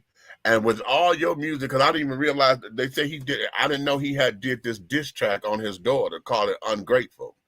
Okay, yeah, because she came out and carried on. I don't follow his career, so I don't know nothing about him, you know. But I just read, you know, he had a diss track called Ungrateful. Okay. Oh, about his second daughter. Oh, I'm sorry. No, that's about the second one. This is his eldest daughter, Iviana Hatch, aka Poison Ivy. Okay. He love her, but he don't accept her choice or her decision or whatever that is. Okay. But that's all right. That's all right. That's all right. But I'm just appalled that out of everything in that movie, that's what you chose to stand up against and say, oh, they're trying to push an agenda. Not the fact that that black men was sitting up here beating on their women and shit at the time. And then how it was so misogynistic. It said, you a grown ass man and you done married this 13, 14-year-old girl. Okay, that you ain't talking about that. Okay, that's not the part that got you. That's not the part where you sit up there saying, oh, I got to teach my daughter a better example. That ain't the part. Right. You got up about the whole lesbian thing and then say it's a whole fucking agenda out of everything else in that motherfucking movie. Okay. Out of everything else in that movie. You didn't even, you know, I had a difficult time with that. Yeah. And I still have a difficult time, but he's entitled to his opinion. I just hate that you sit up here and wanted to go public with it and knowing what your platform does. Because see, Boosie has his platform is very gaslighting. Yes. Okay. Because of who he is. Okay. You hip hop, you know, he is high. Here we go. Boosie, you know how we say that's somebody's mama, that's somebody's dad, and whatever. Boosie Badass, I would say, would be the social media daddy to Charleston White. Okay. Basically, I would say Lil Boosie is more like that uncle at the family reunion that after he done hit the blunt and had a couple drinks, get to telling all the family's business. Right. But don't be nice about it. Right. That's Lil Boosie. Right. So that so a lot of that, I'm like, okay, dude. Now knowing what the fuck the story is about, knowing that the author is lesbian. The author is lesbian. Alice Walker is a lesbian. Yes. Okay. Okay. That's just not making sense to me. Now, staying on The Color Purple, someone decided to go pull up an old clip from the minister Louis Farrakhan when he got to bashing the original movie. Okay? And in his younger days, he was saying that the original movie, honey, was, you know, it was nothing good about it because it was bashing black men and got black men looking like this and looking like that and all this kind of shit. And we're like, okay. And then like, well, you can say the same thing about this one because now, and I'm like, how do we go here? Because one of the things that I'm trying to get, I don't understand about people. The movie itself was written from a woman's perspective. It is the experience of this one particular character and how the other characters interacted with her. Okay, so why is it that now, we male bash and we this, we that, but then you're not looking at the redemptive quality that the man came around to? He still stood. He was able to stand up to his own daddy from time to time. He got a son who trying to follow with his footsteps, but his son ain't him, trying to live his own life. We ain't talking about those particular qualities. We talking about a black man just don't look good in this. A black man just don't look good in this. And this is a hate to all black men. How was it hating on black men when this was a woman's empowerment story? The men that in these women's lives, honey, we didn't say nothing. He didn't say nothing about how Hoppo and Miss Sophia end up getting back together without them fighting and carrying on and putting her in her place. We ain't talking about that. We're just all into this whole big old do-wah-diddy, and it's starting to really ruffle my feathers because I think folks are reading much more in it than they ought to, or if they choose to do that, then honey, keep it as your damn opinion, or say, this is my conspiracy theory against this, or whatever the case may be, because now folks are sitting up there, they bashing the movie for what I consider as no reason. If you didn't want to go see it, then fuck it, don't go see it. Right. But when you did see it, appreciate it for what it is. Everybody done sat down, and those who have negative opinions about it, y'all done went too far as I'm concerned, about it being anti-black male. It was never anti-black male. You just don't like the fact that black men did the shit that they did in this movie. Right. That's what it is. But nobody talks about how Harpo found himself. Harpo became his own man and came out of the shadows and out of wanting to be like his daddy. Thinking that was supposed to be the prize and the goal when your daddy ain't nothing but some horse shit. Okay. So how you so damn dumb talking about, are we gonna talk about Harpo beating her? You so damn stupid. You know what? That's right. Yeah, the one before that, that's the link to the Farrakhan interview, by the way. Oh, okay. When he talked about the movie. The Color Purple. Yeah. So that there is part of what we don't see in this. Nobody talks about that. Nobody ever talked about that. Even from the first one, Harpo came around, him and Sophia got back together. They owned the hell. He's a businessman. He's his own business. Built that juke joint on his own.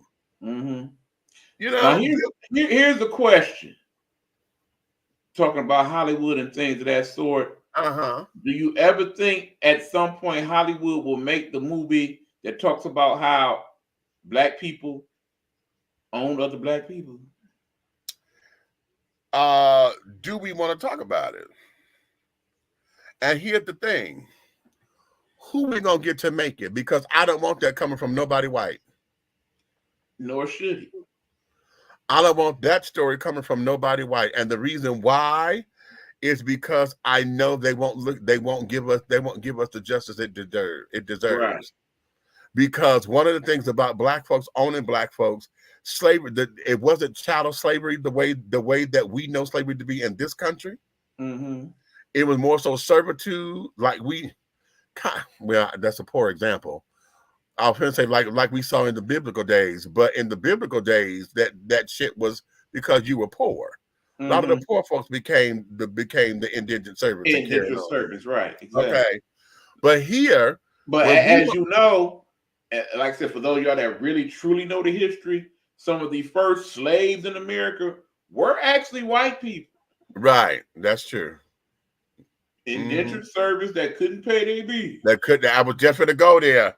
I was just gonna go there because that's what it was all about. In fact, it wasn't necessarily slaves. It was you were in servitude because you did this to pay your debt off. Right. Okay, which is part of how the prison system is built. Exactly. Because that's where hard labor comes from. Right. Okay. You paying off your debt to society, blah, blah, blah, blah. So you got to go do this work. Right. Okay. Then when it became us always in there, then it became this whole slave, you know, and mistreating and carrying on and blah, blah, yakety spleen and this, that, and the other. Right. Okay. We're going to talk about that because she was doing what modern women are doing today. Explain.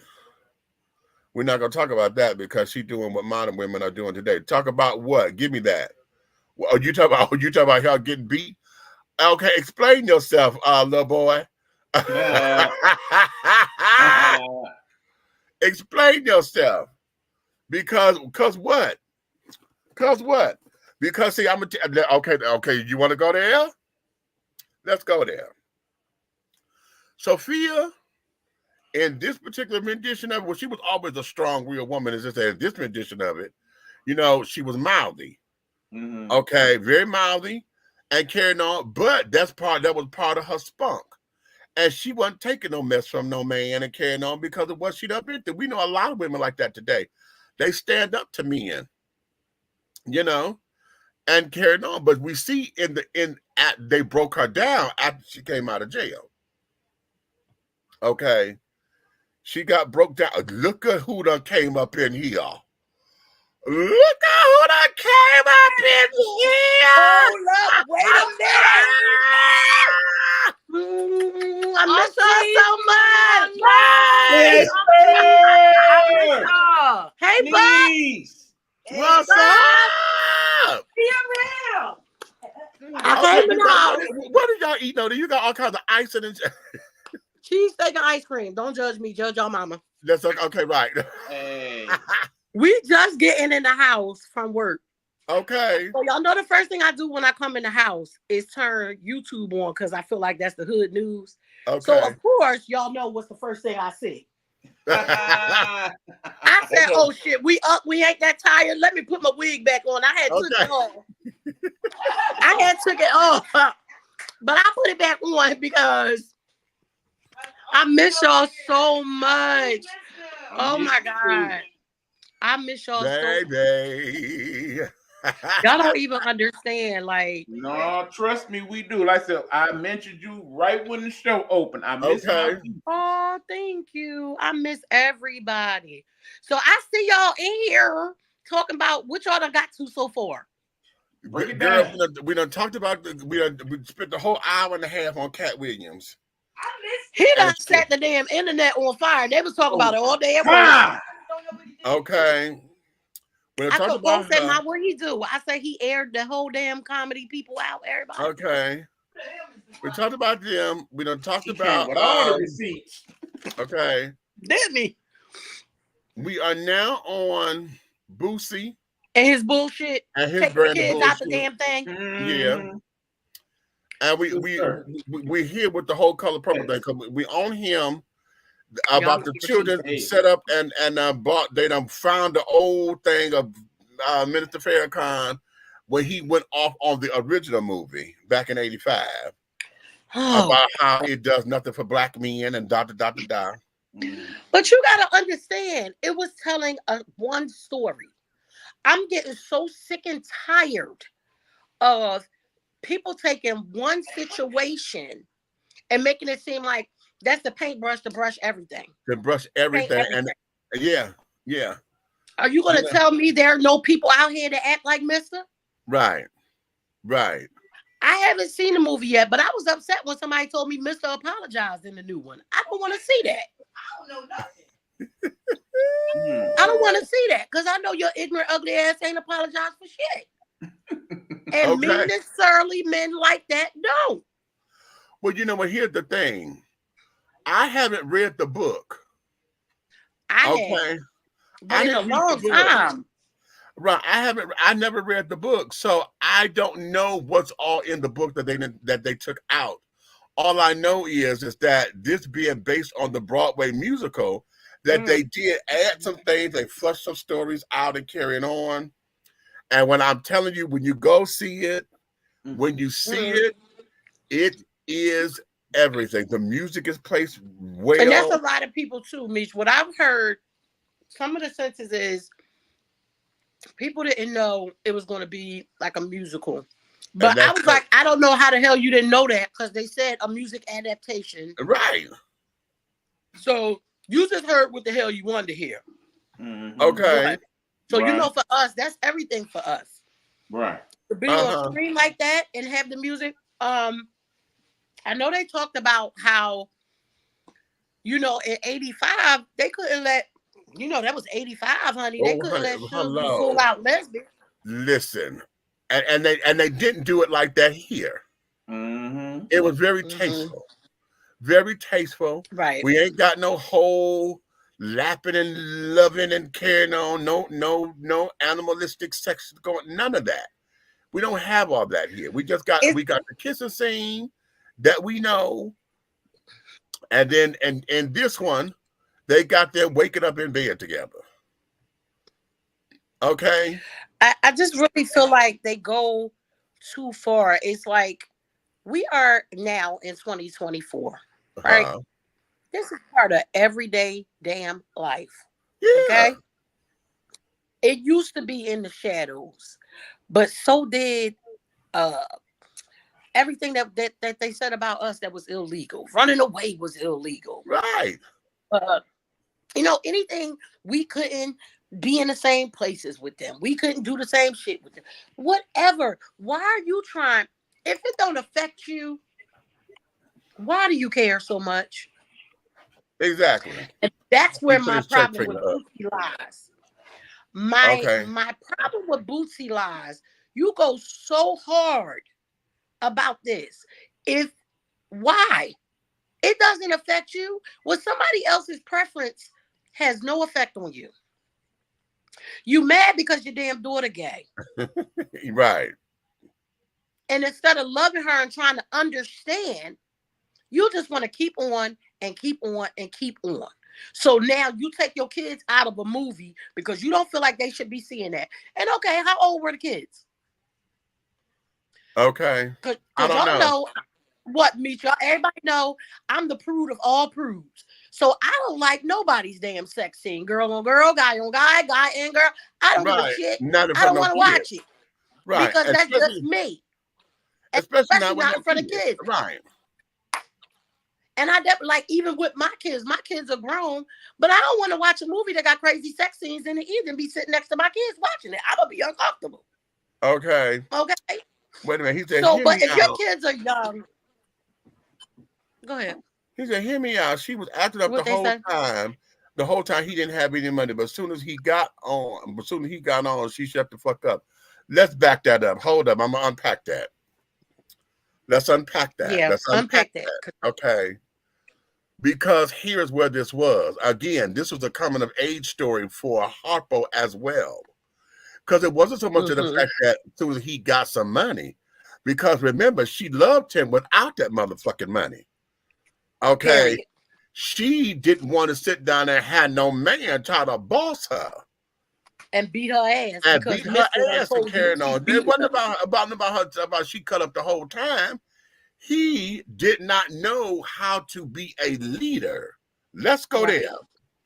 Because if you just treat her right, you wouldn't even have to be bucking at her. Listen, the kind of leader that his daddy showed him how to be was an ass. Because he couldn't keep no motherfucking woman. Okay? He couldn't keep no woman. And his daddy stayed on him because of this. And then when he made the choice to say, I like this woman. Number one, she's a big woman. Now, can we just talk about it for real? Okay, let's talk about it. Can we talk about it for real? Mr. never liked the fact that Harpo liked big women.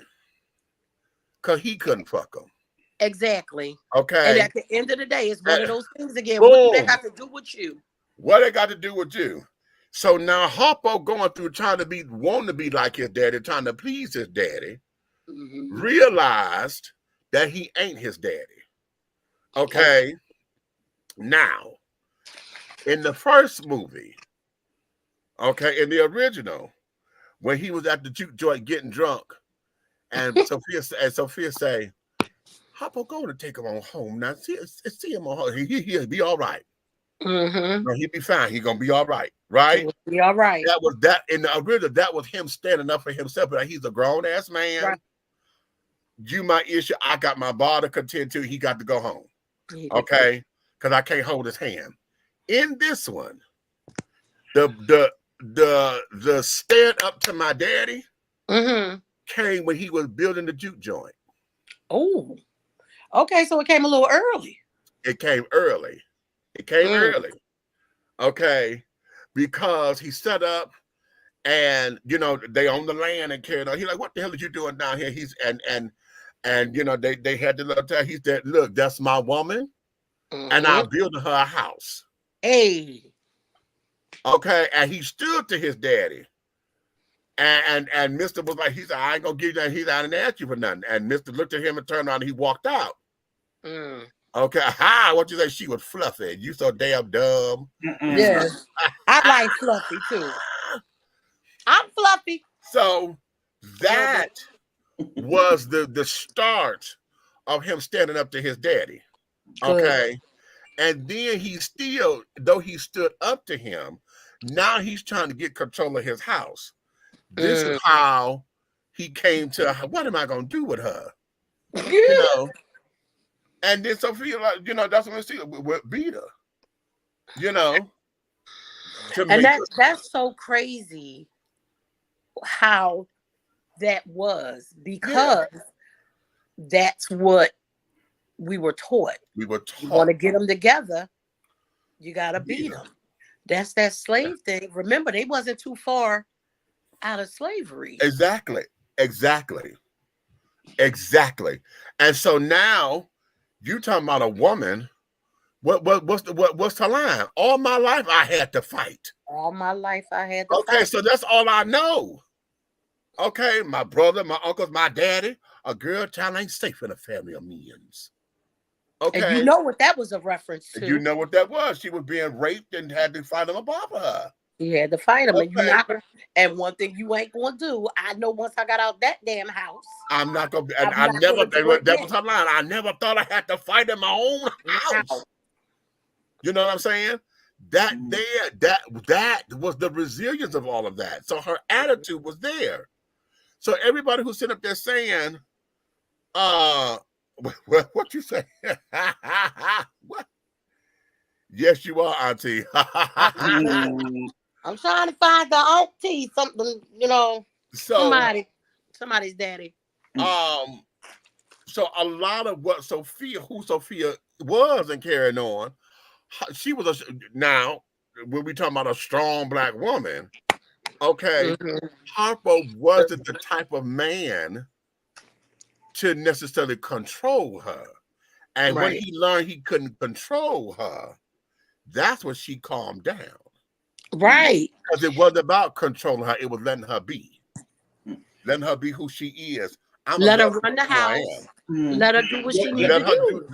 And they came to a meeting of the minds. Because I love the lyrics in the song. In the song it says, you know, ooh, when he squeezed me, honey, he climbed on top, and ooh, she loved him. Okay. She loved the fuck out of him, honey. But he trying to make me mine, and I just ain't that kind. Hell no. Okay, I'm a free spirit, honey. No, you can't bottle me. Right. You're not gonna bottle me and keep me hostage or whatever. Let me double back on something for a minute, Meech. Come on. Going back to the original subject of Cat Williams, Yeah. When you watch that whole interview, you will notice that when he was burning down half of Black Hollywood comedians and whatnot, there was mention of people like Monique, and you know, they actually talk about the movie in this, and about what Taraji P. Henson had to say about the pay scale and whatnot. Right. He had nothing bad to say about pretty much any female, with maybe the exception of Tiffany Haddish. And even what he said about her wasn't nothing extremely bad. Right. I think that was by design, because he did mention that most of the people that work for him are women, and purposely so. Because I bet you didn't say nothing bad about Lunel, did he? Oh no, you know him and Lunel, they real tight. I know. Girl. Lunel. Even when I interviewed Lunel here on the show, was she on twice? I think she was on twice. And Kat was going through. Yeah, I know. It floors me too when I think about it. Right. I've been so blessed. The people that have been on this show, child, I've been so blessed. Okay.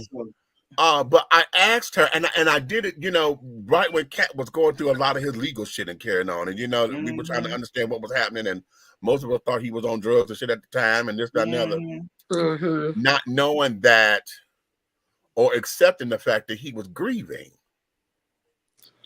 and carrying on because he had just taken in his sister's kids, and you know, he was going through a lot at the time, right?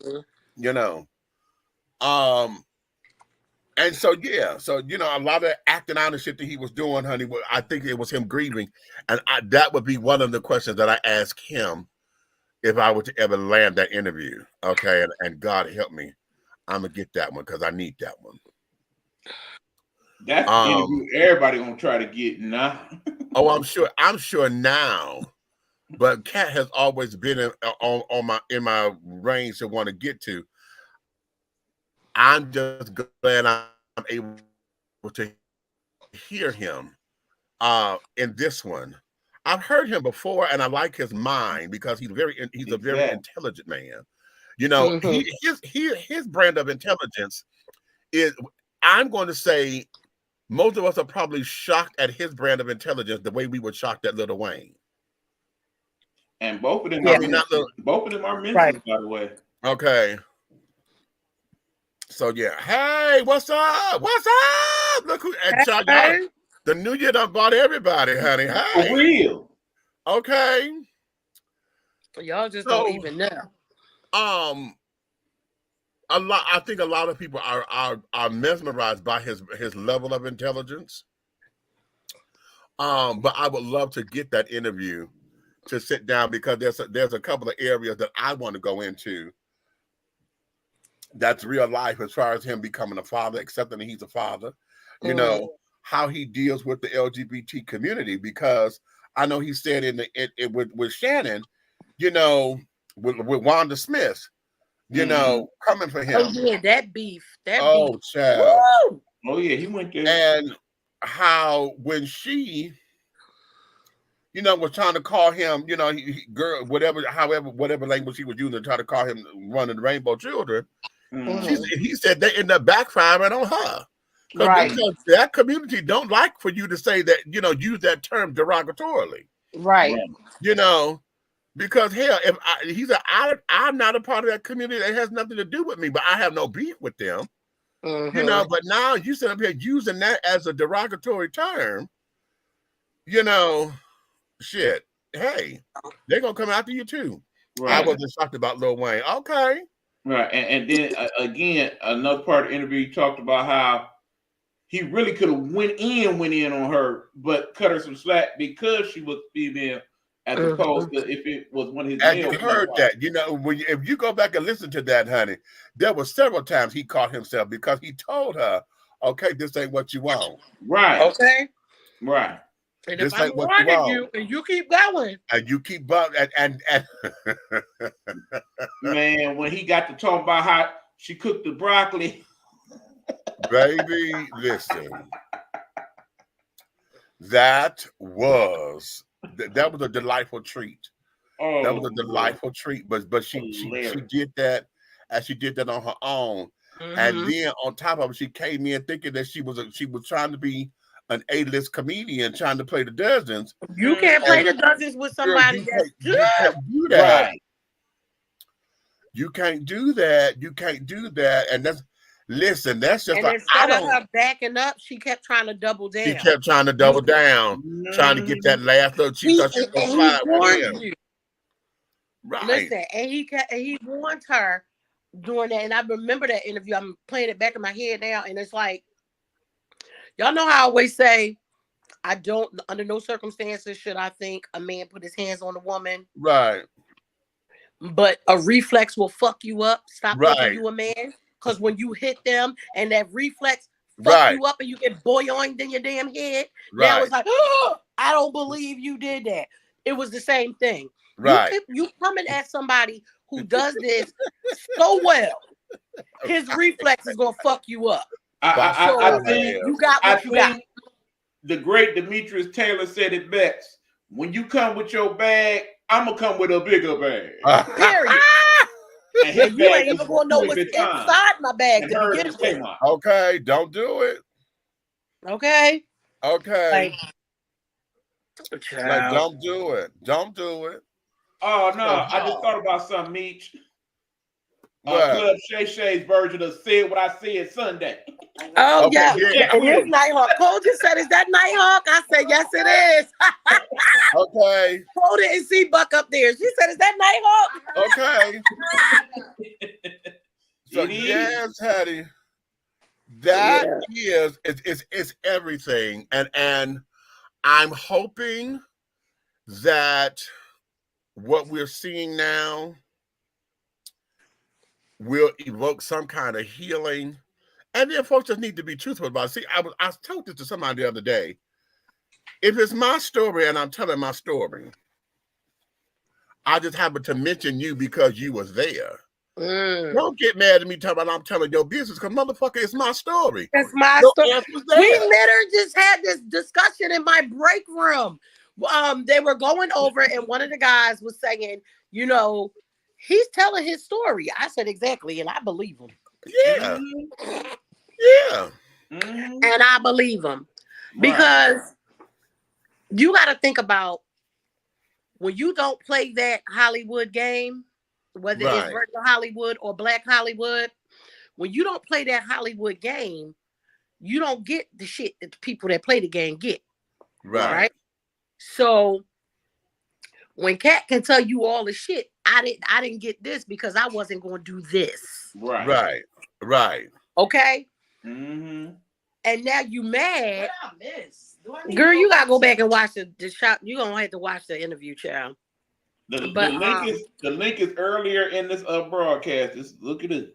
Oh, okay. The link is in the broadcast. All you got to go to Shannon. All you got to do is go to Shannon Sharp's page. Club Shay Shay. Yeah, Club Shay Shay. So people getting upset about him telling, like you said, his story. You was there. You know what the hell happened. Cedric, he pulled them receipts out. Nigga, they got side-by-side joints when he did that, pulling up in the Cadillac with the cigarette thing in his mouth and stuff before we saw you do it. Now, we don't know who did it first, but I know his is dated earlier than yours. So who am I to believe? All I can believe is the receipts. Now, Cedric, who knows? Maybe you did it a long time before you put it on Kings of Comedy. We'll know, but his receipts say he did it first. Right. So when you come with receipts, what you want people to do? Right. Well, everybody mind business, and I get that. I get it. But guess what? Y'all are public figures, and some of this shit is public knowledge. Yeah. We ain't gonna sit up here and act like Steve Harvey hasn't come under fire before, because we done got the real tea. The real tea, how you really felt about Bernie Mac. I used to listen. I would always be defending Steve and all his foolishness. Right. Until the shit start coming out about what you was doing to Bernie. Right. Right. And in the end, you try to keep that brother down. Guy had other plans for him. He had other plans. And when we talk about the kings of comedy, nigga, they gonna always say Bernie was the king. Because in the end, he closed the show and he should have. In that quartet, Bernie was the funniest. No doubt. Okay. And there's nobody that can dispute that. Nobody. Steve, think about it. Steve ain't really have a whole set like everybody else. He was in the club. He didn't have a whole set. He introduced everybody. You did a few minutes in between everybody. He actually talks about that when he was on Club Shay Shay and why he did it that way. He basically said he didn't want to follow Bernie. Who the hell would? Who the hell would? For real. Even Cat said he wouldn't have followed Bernie. Bernie ain't fucking good. He was crazy. And still is comedian. And still is. And still is. It's comedians that will not be able to go with his body of work. Listen. Right. This is how you know. You go back to Def Comedy Jam, the most viewed clip from Def Comedy Jam was that clip where he did, I ain't scared of you. I ain't scared of you, motherfuckers. Right. Kicker. And the DJ played the music. Right. And then he started doing his thing. And you know what? You know what? Mm-hmm. The beauty of that is that he created that on the fly. Yeah. If you actually learn the story about that. Who he said was on before him, but they were killing. Yes. Okay. And he had to come out and make his presence known. He had to come out because he said because this was a rough crowd. Yeah, because they was in New York. They was at the Apollo. Yeah. He said, ooh. And so he did that on the fly. Yes. And one of the most iconic lines ever. And it I ain't scared of you, motherfucker. And that there, listen, the makings of a great comedian is their shit is timeless. Mm-hmm. You understand? I can go back now and laugh just as hard as I did when I first saw it. And I do. Okay. And I do. I can go to Kings of Comedy and put on Bernie's part and still crack up. It's still hilarious. Mm-hmm. I'm gonna tell you who else is like that. Goddamn Sinbad. Yes. Sinbad was funny as shit. Yes. Sinbad was funny as shit. I sat there. I went when he came on the show the second time. It was the anniversary of his first show. What's the name of the damn show? I can't think of it because he did the McDonald's joke in that one. Mm-hmm. Baby, I asked him. That was like 30 years old. I said, babe. Right. Understand me. One of the first places he came to perform before he did that special was Eastern Michigan University. I was sitting right there in the second row. Baby. And it was just as funny. Those shows, you know, some more. Yes. That heifer funny as hell. Yes. That heifer is funny as hell, and some more is another one that can make shit up on the fly. Mm-hmm. Yeah, but you know what about her story? Her story is she learned how to do comedy. She said that she went and got the book. I think it was called Comedians for Dummies or whatever. Okay.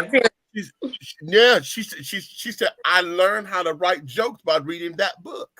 Mm-hmm. What? Yes. It's crazy. When I said, "Bitch, stop." Okay, I'm over, and now you know who I want to see her and Chris Rock on the same show, and I say that because they do some of the same facial expressions, and they got some of the same cadence and some of the same cadence and shit. Because you know, what you want, a runny nose or a runny ass, you know, and that's her. That is, and then you sound. And now I can hear Chris doing something like that. She said the motherfucking side effect. Oh, you gotta choose between a runny nose or a runny ass. Right. Okay. You know who else is funny that don't get they due also? Who? Leslie effing Jones. Leslie Jones. Yo, remember when she was in? What was that movie? Mo Money. Was that Mo Money with Keenan? Yeah, you're right. Marlon? You're right. Remember when he woke up next to her? Yeah. Almost died. I almost died. Listen, wait a minute. There was a comedy special with her that came on. And when that bitch went through the audience, as she climbed up on that guy. Yes. Well, we got some dirt. You know what I will say about Leslie Jones, y'all? I loved in Coming America too. Yes. Where they didn't try to make her look manly to get laughed. Right. They made her be the queen. Right. And I was like, oh my God, I'm loving this. Listen, y'all don't always have to over exaggerate her. Right. And that bothers me because she does have very hard definitive features. Yeah. But it doesn't require that, because if you accept it, she got some lovely cheekbones, bitch. Them cheekbones is to die for, bitch. She and Whoopi Goldberg got them cheekbones, and that bitch is killed again. Okay. Oh my God. The people's is out here buying them. No, actually, under those frosty clothes for somebody of a particular age, she got a nice shape. She definitely do. I just went past one of her legs last week in all black. And her hair was spiked up and stuff. She went for her birthday. She looked good. She looked real good. They said she one of the leading candidates for the Daily Show. For getting that, I hope. I wouldn't be mad at that. Child, listen. I would not be mad at that. That's her wheelhouse. Yes, it is. You hear me? It is. That I would definitely not be mad at that. Is her wheelhouse all day. All day. I would be so and humor and because it would definitely make me want to watch it again the way I used to. Right.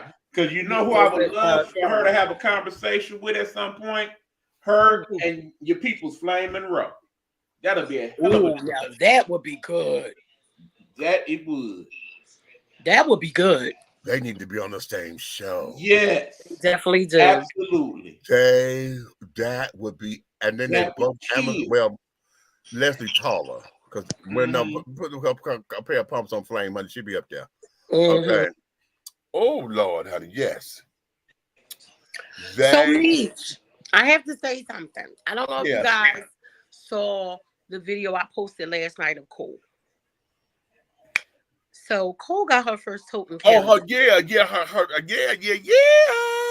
me tell you something. Cole wasn't supposed to get the deal with Tote and Carry. She got the Tote and Carry because Tote and Carry was having that crazy ass sex. I know. Trust me. I got some of Tote and Carry up in his. I know my grandbaby don't watch this because she's too young. She turned 16 today, y'all. My grandbaby turned 16 today. My firstborn's firstborn. I love how you put that. I said, bitch, you gave that. Right. Okay. Yes, my niece's birthday. My youngest niece's birthday today too. Tell her happy birthday. So the bag, canary yellow. Oh wow! It's over here in the box. I haven't been able to get to my baby. Oh. Now let me tell y'all something about how kids can amaze you. For weeks, I've been on Tote and Carry trying to figure out the best bag to get her. Right? I knew her favorite color was yellow. And then one day I said, well, why don't you call her and see what she wants? Right. So I called her. I said, baby, I've been going back and forth with what I want to get you for your 16th birthday, but I never asked you what you want. That's what she said. Grandma, I'm getting into bags and stuff now. I said, girl, bye. Thank you for making my life so easy. I was on that site. I was like, oh, which one you want? Because they buy one, get one. How about it? Okay.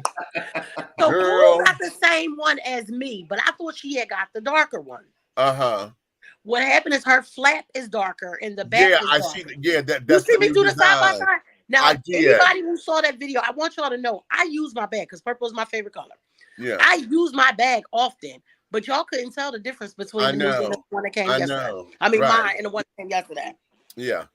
So I do. I'm gonna need you to reach out to them. I do need you to reach out to them for me. I'm gonna make sure I take some pictures and stuff. I want to send it to them so that they can put it up with the rest of the ones. But when I go back in and I sign in again, because I gotta get Keisha one too. She picky too, so I had to wait. It'll say like they give you points. You guys, you gotta go on Tote and Carry. I promise you will not be disappointed. It's not one of those things where we just say support a black-owned business. I know I ain't been on here in a long time, but the shit ain't changed. We support black-owned business, but we're gonna support the ones that got good shit. Hello. Yeah. And they got good shit. Okay. Honey. So, but when you go on, they give you points. You get VIP points for your purchases. But my thing keeps saying I didn't purchase anything. So I want to, and they don't have like the thing for me to contact them to tell them that. So ask them to let me know how would I go about that, because my emails and everything come. But I want to build my points too. Okay, give me my damn points, honey. Let me tell y'all something. I know they say imitation is the best form of flattery, but I'm gonna tell y'all, I got these pictures. Meech, I'm gonna send them to you so you can put them on the Big Meech moment or something, because I don't be having as much time to try to get on here. But I go through the airport, and what's that thing they be selling it to me? Temu, right? Temu. No. Temu is where we order the shit from. The bag, Tumi, not Tume. Okay. It's a brand. It's a bag brand or whatever, right? Oh, okay. Okay. And why they got a bag in there that look like Toten Carey's varsity bag? Okay. Y'all ain't had this, and they had this 2 years ago. So what the hell? Right. Okay. And theirs ain't even look as good for you to be in the damn airport. It looked very cheaply made, and I was very upset. Oh wow. Okay. And I definitely videotaped it. I ain't had a chance to put it in the way that I wanted to put it. Okay. Okay. So you, because I just want y'all to know that. Okay. Speaking of black-owned business, sister, I'm gonna need about 10 of these because people have been trying to steal this one for like the last 9 months. Oh look! Well, can I have? No, you cannot. Well, this is my same stone, but I have rebeated it. But you know what? Somebody called me yesterday and was like, can I get my damn shea butter? I said, listen, a bitch be tired. Okay, but I have let my business lapse a little bit. But yesterday I was off and I was in here cooking and whipping. So I got new soaps, new body butters. I'm waiting for the wax to come so that I can make some candles and stuff. And we will have baskets ready for Valentine's Day. Okay, cute. Now, you know what? This here is then that's confirmation there, because Red just got back to recording and writing. He just wrote a new song. He getting back into his blues. He played me a track yesterday. I got to get over to him because I got to lay down my track for College Park. I wrote a College Park jingle that we were supposed to be doing for the campaign. Okay. Now I ended up singing it a cappella when I was at the polls. But we were supposed to be laying it down, but because we didn't raise a lot of money, I didn't have a kickoff or whatever to do all that and be cute. But next time we're gonna be better. Listen, this experience, honey, was this experience was everything. I was gonna say, because I know you already know what not to do. So when we come, okay, and all of that, and so I got that buy one get one free from Miss Toten Carey. They had the Sherpa bags that, like, I had got red, the purple ones. I got the green one and the brown one, chocolate brown one, that we were going to auction off for the campaign. That was going to be part of the fundraiser. Okay. But we didn't do that because I didn't have any money to get a space. Oh, okay. So we still got those bags. I'm Toten Carey down up in this picture. Okay. Y'all know I ain't had no damn money, so I had to start small. Y'all know we trying to get it together up here. Oh, and for anybody that was sending up, I know y'all see my little brother's post. I didn't post about my dad too much because it's just a lot. My dad has been pretty sick. Meech knows. My dad has been pretty sick. He had a surgery yesterday. First he was on a ventilator, then he came off, then he had to go back on the ventilator. Then he had to go back on the ventilator again yesterday, but the doctor called me before I left work and he's breathing on his own again. Oh, lovely, lovely. Only do it, okay? Because baby, that last full moon of 2023. Yeah. When I tell you, me and that child in there was in there. Okay. I understand. Put the work in. Okay. I understand. You know. Hello. But listen, this put the work in. As you see, that's my motto scrolling down at the bottom, honey. For this year, I can't see. Y'all, I did get got my glasses. A bitch can see now. I saw, I'm opening every door and I'm beating the high score in 2024. Yeah. Okay. And see, I've been telling the folks. I got to recap with you because you ain't been here. I know. I know, but running for mayor has now put my life in a whole new trajectory. Now that now is my new bar. My life has elevated to where the bar has been raised. So you know, I tell folks all the time, when you reach the top level of the ladder that you're climbing, you automatically become the bottom rung of the new ladder. Of the new, yes. So now running for mayor, honey, anything that's under that is subpar. It's unacceptable. It's unacceptable. You understand? Okay. So now we got a lot of stuff coming that I got irons in the fire. I don't know how it's going to get done because the stuff that I'm talking about doing is real, real big. It's going to get done. Oh, and remember what you asked me about the arena? Yeah. I got some stuff in the works for you. Okay. I got and that's part of it. Somebody wants to bring an amazing show. Yeah. It's just like us all putting it together. I want to get us all at a table. Yeah. Because it's like that thing. Like we have everything we need to actually do it. It's about bringing the people. Right. What's going to bring the people? Right. You know what I'm saying? Right. So, and not just bringing the people from Georgia, but bringing the people from up here, from different places, from Detroit, from Chicago. You know, we want to bring the people, so we want to be able to offer packages and stuff like that. Maybe do a deal with the hotels. You know what I mean? And that could be done because the beautiful thing about the arena and the area is that we're only 2.5 miles from the airport. Right. And it's a straight shot in, and they ain't got to drive. If they want, they could just hop on the damn train. On the train. I told him that. He said, right what? there. Yeah. The train, and we got like 4, 5, 6 hotels right there. Right there at the arena. So it's a win-win, you know, as far as the location and how it can be done and et cetera, et cetera. But yeah, so that's one of the things. You know what I also want to do? I have to call her because I don't know exactly what her criteria is as being Miss Black America now. So I have to find out. Matter of fact, I'll call my brother and find out what she can actually do. But the other girls, the other finalists, I want to bring them on the show so we can talk about some pageant stuff. You know what? That's good. You know what? Wow. I'm gonna tell you. Okay, that's slightly confirmation for me. They was playing. They're gonna be playing tomorrow or Monday or whatever. This whole thing about Brooke Shields, right? They did a documentary on her about how she was the most photographed woman in the world. Okay, she was. They used that for baby. That's probably why she's crazy. And that's why I want to go. And I want to get. She to probably her. one of the only people that ain't crazy after all of that. Yes, but you know, I remember the Blue Lagoon.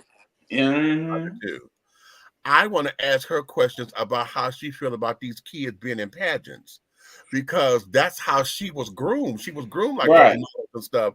So when I think about her, when I saw her, I immediately went to John Benet Ramsey.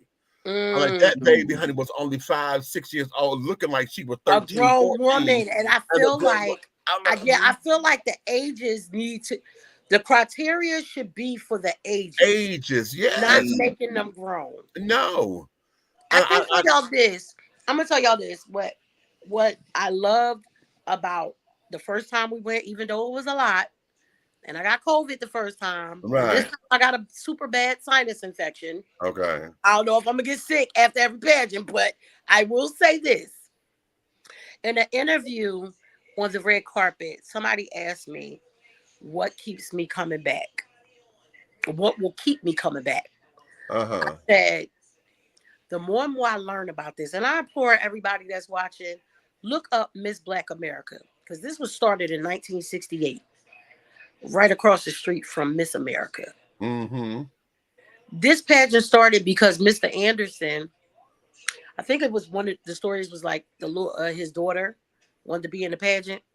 But guess what? The bylaws of Miss America states back then, you have to be Caucasian to be a part of Miss America. Wow. It was bylaws. Wow. So not only did this pageant become more important to me because I love working with the girls. Y'all know we love production. Right. But everything stood for, everything this man created, because you said that we couldn't be a part of your shit. Right.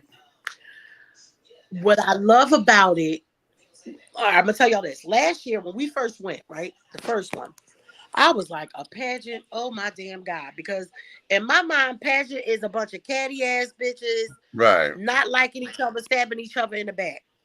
Now, I don't know about other pageants, because this is the only pageant I've worked on. But the sisterhood that these girls have is amazing. Last year, girls, when last year's winner came in, and it was time for her to pass the crown, I done cried. I said, oh God, Gabby's taking her last walk. Right. These girls helped each other, even though they know that they're in competition. In competition, right. They helped each other. They sat there and helped each other learn all their own shit. They sat with each other on, we filmed their performances before the live show. Right? So the live show they performed, but we filmed their performances for the TV part. Okay. They all stayed up with each other until everybody got done. Y'all know how much it is, how much time we take when we film it. Yeah, yeah. When we got to reposition, we got to do this, we got to do that. Oh, maybe that light didn't look right over there. Right. So a lot of stuff going on. They supported each other. And that, I told the lady that did the interview, I said, that's going to keep me coming back. This isn't one of those things where it's like, I can't stay in it. Right. We all know those girls, all of us are still in the group chat and talk to each other every day. Okay. Nice. Good morning. Happy New Year's. How y'all doing? What y'all doing? Wake up, rise and grind. You know what I mean? It's they're supposed, I think Cole and all them supposed to be getting together to go to New York soon. They have Meech. They having a damn Briggerton ball. Oh, who? Y'all heard me. A Briggerton ball. Get out. What's the categories? Because I need to find somebody that can make me some hair that's up to here. Okay, right. And a real tight ass corset to pull this damn belly. Okay. Damn. At that moment, who do I think of? I know. We were oh my God, we were talking about her later today. What? We was in the car on our way to work, right? Remember the last car club cookout? Yes. And lady had did something. Her lady said, lady, sit your ass down. Some damn where. Okay. What? Yes. We were in the car talking about that today. I said, because they said something about lady was changing wigs and all kinds of stuff. And her lady said, that girl. sit your ass down somewhere. Yes, honey. She always have to do her thing. And, that's just her child. I miss Helena a lot. And anybody out there, y'all, I need me the hotel hookup, okay? I can't go nowhere for real, because I can get where I need to go. But a bitch be a little broke. I can't afford them hotels. Okay. So, and I ain't talking about Meech Hotel, because his is, even with the hookup, it costs too damn much. We need hookup, because we need to go. Okay, because I definitely want us to all meet up in Baltimore and just have a Helena day. You know what I wanted to? What I want to do is, Samantha needs to go back there and go honor my sister. Okay, so I need to get with some of the kids up there. But listen, y'all, let me know what's up, and Samantha, come on up there and wear it out, honey. The way that we do, honey.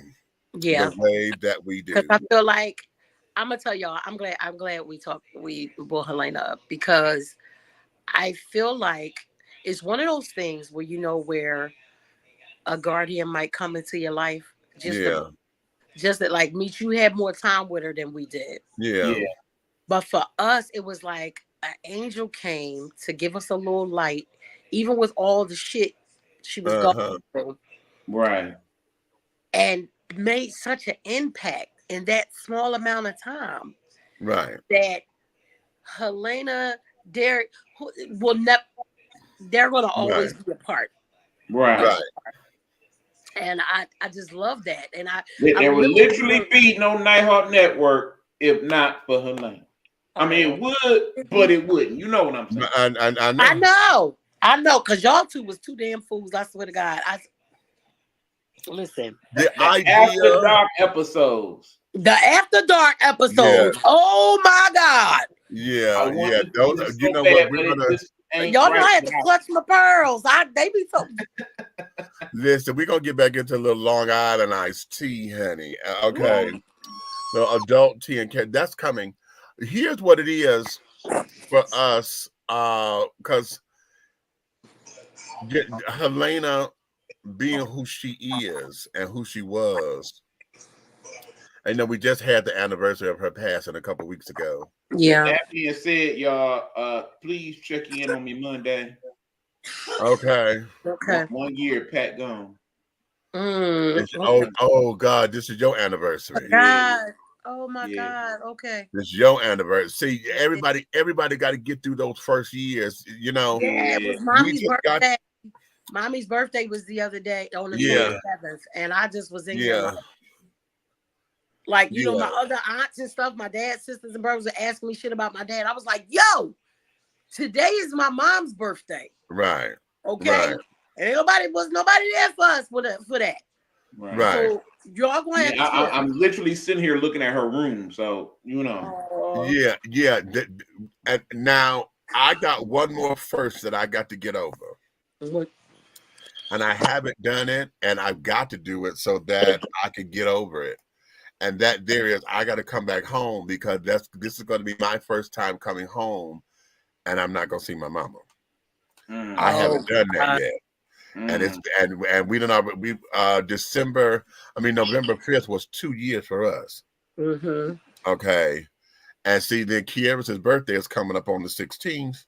I had a dream about him 2 weeks ago. And I picked up to call you because I woke up and I sat here. First I cried and then I just bust out laughing. I said I missed my baby. Because and that's a sign because me and his daddy, you know, we were feuding. So anyway. Don't worry, me and Mr. Bryan still feuding too. Okay. So we sitting up there, and then my cousin, you know, I don't have any breaks in this because 2021, well, it started with me with 2019. That's my first son, Graylin passed. But 2021, every month of that motherfucking year, somebody left. Somebody died. And I was like, okay, look here. Okay, this is because that was one that was just like we was about to be like. I know. Okay, and I thought I can't do no more. Okay, I'm literally numb. But now, you know, we've all got to get through. And Buck, this is probably your last first that you've got to do. Yeah. And so after this, after you get through all of the firsts, it don't go away. It becomes a little easier, not much, but a little. Right. Because now, you know, everything else you already know. Okay, we done been through here. We done been through Christmas. We done been through it. And so now you start to feel, at least I did, like life is going. But because I had so much to deal with, I'm still trying to play catch up with everything. Yeah. The house still looked like how it looked when you left. Oh God. Okay. Mistress, we done been going almost 2 years. I'm trying, but I've succeeded other places, and this house is a mess. Well, you know what? Sometimes that might just mean you need to start over. You know what? You don't know how many times I've been wanting. I done felt that just burning. Don't burn it though, because all the Wonder Woman shit in there. That might be weird. I completely can relate. I mean, her stuff's still in the closet. I try to clean it out, and I just can't. I can't bring me to do it. I know. Listen, it was a little easier with some of my grandson's stuff. Oh, remember when I was so upset because remember I had bought these and made these for the kids. For the kids. So it's 3 of them in there. So it just that got me through. Right. Yeah. Got me through. Oh, I love you, Uncle Mitch. Cool said, I love you, Uncle Mitch. Miss you. I know. Don't we miss him so much? Okay. I was just thinking every day we be in here like I want to go home. Okay. So now we're going to get through all of that. Here is what I got to propose for you and Leo, because life is lifing. I'm gonna put in a new segment to where y'all record something, send it to me, and then I'm gonna patch y'all in. Okay. I So would that way love y'all that. can be So still be part of I'm the gonna tell show. y'all something. I love my job. I do love my job. But some days, the airline industry,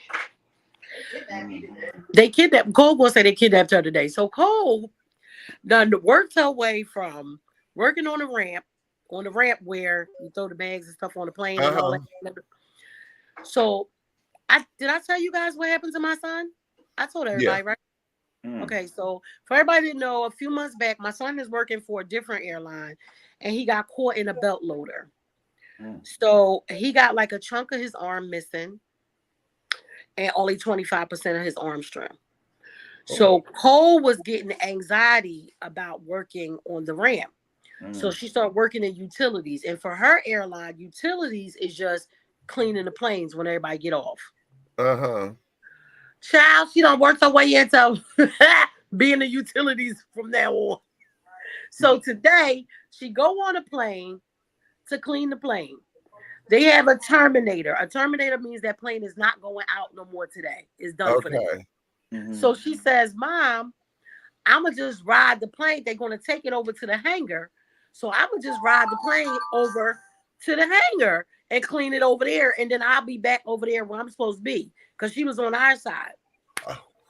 She going to say, I felt like they was trying to kidnap me. We was on that plane. How long it took you, Cole? An hour and a half. She said she was on the plane for an hour and a half. So nobody. For wind walkers on your side. For people with the sticks to be able to walk them out. Wow. So she told me, I thought they was going to kidnap me. I said, Cole, wasn't nobody on the plane but you and whoever was up in the front. They just was like, we about to fly this plane somewhere. Where was you going to fly to? Wasn't they attached to the thing? Don't think I rolled them over? Out. No, we rolled ourselves over. Oh, y'all rolled yourself over there? Keep stopping. I'm like, what's going on? So she was scared. This girl is crazy. I had my walkie-talkie. I was about to let them know I'm on She said she had the walkie-talkie to my son. If they was going to try to kidnap me, I was going to let them know I was on flight. Okay. Lord have mercy. I've been hijacked to Cuba, honey. Okay. So a lot of times, so that's a good idea, Mitch, because a lot of times when we get in here, it'll be times when I get in here and I see that you on air and I am so wore out. I'm like, I'm gonna get on there. They're gonna think I'm on drugs because I'm be Girl, like, no. Those might be the days that I'm sitting up here nodding up on the camera, but like, oh, okay, I got to go, y'all. Now, what was that one day last week? But it was in the middle of the week, and we saw you was on, and Cole was like, "Bob, Uncle Meech on," and I'm like, maybe it's a big Meech moment because it was. It was. It was Wednesday. Okay. Yeah. I was like, wait a minute, wait. I was like, I was off that Wednesday. Yeah, I had took that Wednesday off. It was last Wednesday, as a matter of fact, because let me know if you ever be off on Wednesdays and Thursdays, because those are my days off. Okay. So if y'all ever want to do some specials on Wednesday or Thursdays, one of the two. Right, because Thursday now I've been doing the Up in Them Folks Business podcast when I talk about my celebrity stuff. So okay, I pop in your show too, Nayo. Yeah. You know, I haven't did a Let's Talk with Aunt Nikki in God knows how long. So, you know, I be missing y'all so much and I be feeling so bad because I be like, I am really tired. You know what? Let me ask you something because I came across something and then we're gonna get off of here. When was the last time you talked to that damn nature boy? I haven't talked to him in a long time, but TKO popped up on okay. Yeah, Yeah. That'll be my profile picture, man. Popped up on my TikTok. I turned it on. And the first thing I seen was him on there live. I said, that's a sign for me to get the fuck off. But you need to talk to him. What's up? No. I came across a clip. Is he still locked up? I don't know. I don't know. Yeah, I know what clip you're talking about because you sent it to me. What happened? I came across this clip. I think I sent it to you on Instagram too. When the guy sitting up here talking about that he naked in front of his kids. You did send that too. Let his kids watch him have sex. Yeah. And it wasn't Nature Boy? I thought it was. And that's what made me ask. When was right? I thought it was him. I thought I forgot what he looked like. If it wasn't new, then it probably was him because that was the whole controversy. That was one of the biggest controversies, him saying that. Like, he would have sex in front of his son, And you know, the first baby mom that before Talking about he was did that he let his son touch his dick and carry it up. he let him touch it. That was so. That was like. Yeah. That was even before. That was before we interviewed him, Meech. Okay, because when I saw that, I forgot what he looked like, but That was him. after I said, "Is this?" He was saying it's natural and this and that. I was like, "You fucking nut job." That's why I remember when I said when I got the interview, it was supposed to be a Let's Talk Without Nikki, but I already knew that he was going to do shit that was going to piss me the fuck off. And if Meech and Red wasn't going to be there with me, I wasn't going to be able to do that because I wanted to have an actual interview. Because still to this date, we are the only ones who have interviewed him without chaos. We're the only ones, and I wanted to stick to that because are we? We are. Oh wow! And it is one of your bigger episodes in recent times too. We are the only interviewers to interview him and not it wind up in conflict. Oh, but you know what? I didn't want it to because then nothing would ever get heard. And that was what I told him when I talked to him and we were going back and forth before we set it up. I said, listen, I'm not going to say that I'm going to agree with anything that you say, anything or everything. But what I will say is you will have the opportunity to speak and let your voice be heard, because every interview you do ends up in conflict. And so nobody can actually hear what you want to say. Right. Because they should be the one to condemn him. Right. And I didn't want that to be. And I didn't want him to hit a trigger and I snap clean the fuck out. Right. So I was like, so what I'm gonna do is I'm gonna bring you on the show with me and my brothers. Right. And we're gonna all do this together. Right. And he was like, okay. And you remember people was hitting up stuff the next day. He had shouted us out the next day and all kinds of stuff. You know, it really made him think. And I was like, well, you know, they said, do you believe him? I said, well, I think he believed it for when he said it. Right. It was a moment. It was a moment, and there was a breakthrough. Yeah. Because for a minute. Okay? What happened? In the big light? You think it was too much power? Yeah. It was my charger. Did you just blew all the fuses in the kitchen? How you change the fuse? You don't change the damn fuse. It's a circuit breaker. Oh, Shadow, it's okay, baby. Did the big light work? I don't know. Turn it on. I think I just blew everything. Oh, the light cut off. It blew like my charger. I plugged it in and it sparked. She ain't blowing up shit. Lord. Okay. Back in the dark in the kitchen. Y'all, I might have to get ready to get off anyway because blowing fuses. That became our cue, Hattie. But shit. Cause we was about to go on, and then the whole Bigo thing would have got mentioned, then that would have been a whole nother hour. Okay. All right. Well, so I love y'all. Meech is going to send me something for me to be able to record some stuff. I'm going to send it for the days that I actually can't get back on, but I'm going to start making the time. And that ain't no New Year's resolution because y'all know I don't resolution. Right. So I'm just going to make a better effort because this has always been important to me. And I've let a lot of things that's been important to me kind of slip away, just trying to get back in the motion. You know what I mean? And I want to get all the way back in motion. Right. So like I said, all this I'm working on creating an award show. We'll talk in a minute. Okay. Well, I love y'all. I'm gonna let Meech take y'all out. Thank you. I miss y'all. Miss you too. Do I have any thoughts on Funky leaving TGIF? Oh, you know what? Okay. Oh, wait, because I can't leave for that. All right, so I'm gonna say something real quick and then I'm gonna get off. I think it was a good move because that means Funky knows her worth. Exactly. Didn't get fired. You figured I could do this on YouTube, make the same amount of money in less time. Probably what's it was a smart move. Right. I love y'all. Good night. I'm about to go figure out what's going on with my fuses. See ya.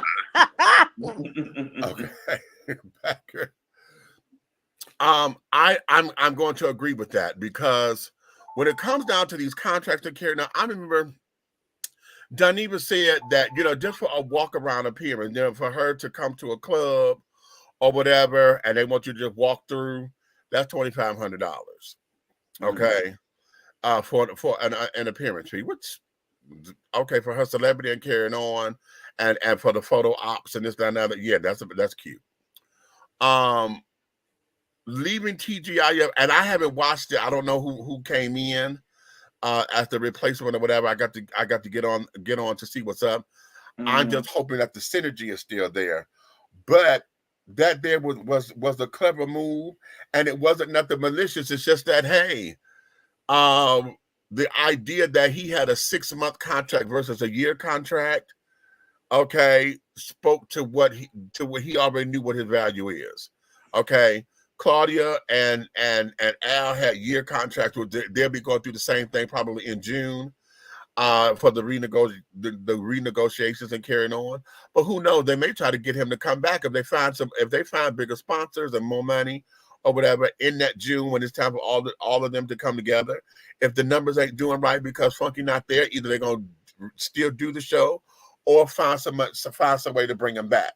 And if that's the case, then fabulous, wonderful. But as far as that contract is concerned, ain't no need of doing more work. You know, it's taking more time to make more, either the same money or less, when I could do over here and do an hour and a half or something I'm already doing. It's not like I have to establish myself. I already have the platform. You know, this is just a second platform to do an extra stream, an extra revenue stream.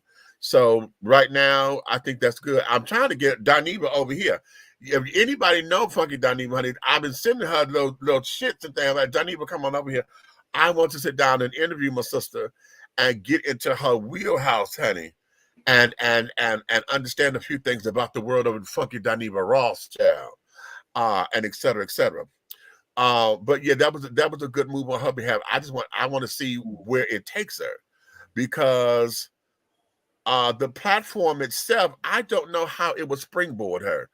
You know what I'm saying? Because right now, everything that they were able to do with the platform, she's already been doing. She's been, you know, she got the celebrity interviews and this, that, and other for what she's been doing. So as far as it trying to be the springboard to leap into the pool, I don't know where it's going to take her. So I'll be curious to see where that goes, because as far as the entertainment wheel is concerned, the only thing I can think of is that it would get her more screen time on screen, because I know she's trying to do some acting and carrying on. So if that's the case, cute. Otherwise, and because of her popularity and her social media following, that there will translate coin, because they say, okay, you'll bring your following with you over here, blah blah blah. But otherwise than that, outside of more advertisers and stuff for her channel, I don't know. I want to see how that's going to springboard, or if she ends up creating a whole new show. And you know what? At some point, somebody gonna think of this that can actually pull it off. The way Tubi blowing up right now, right?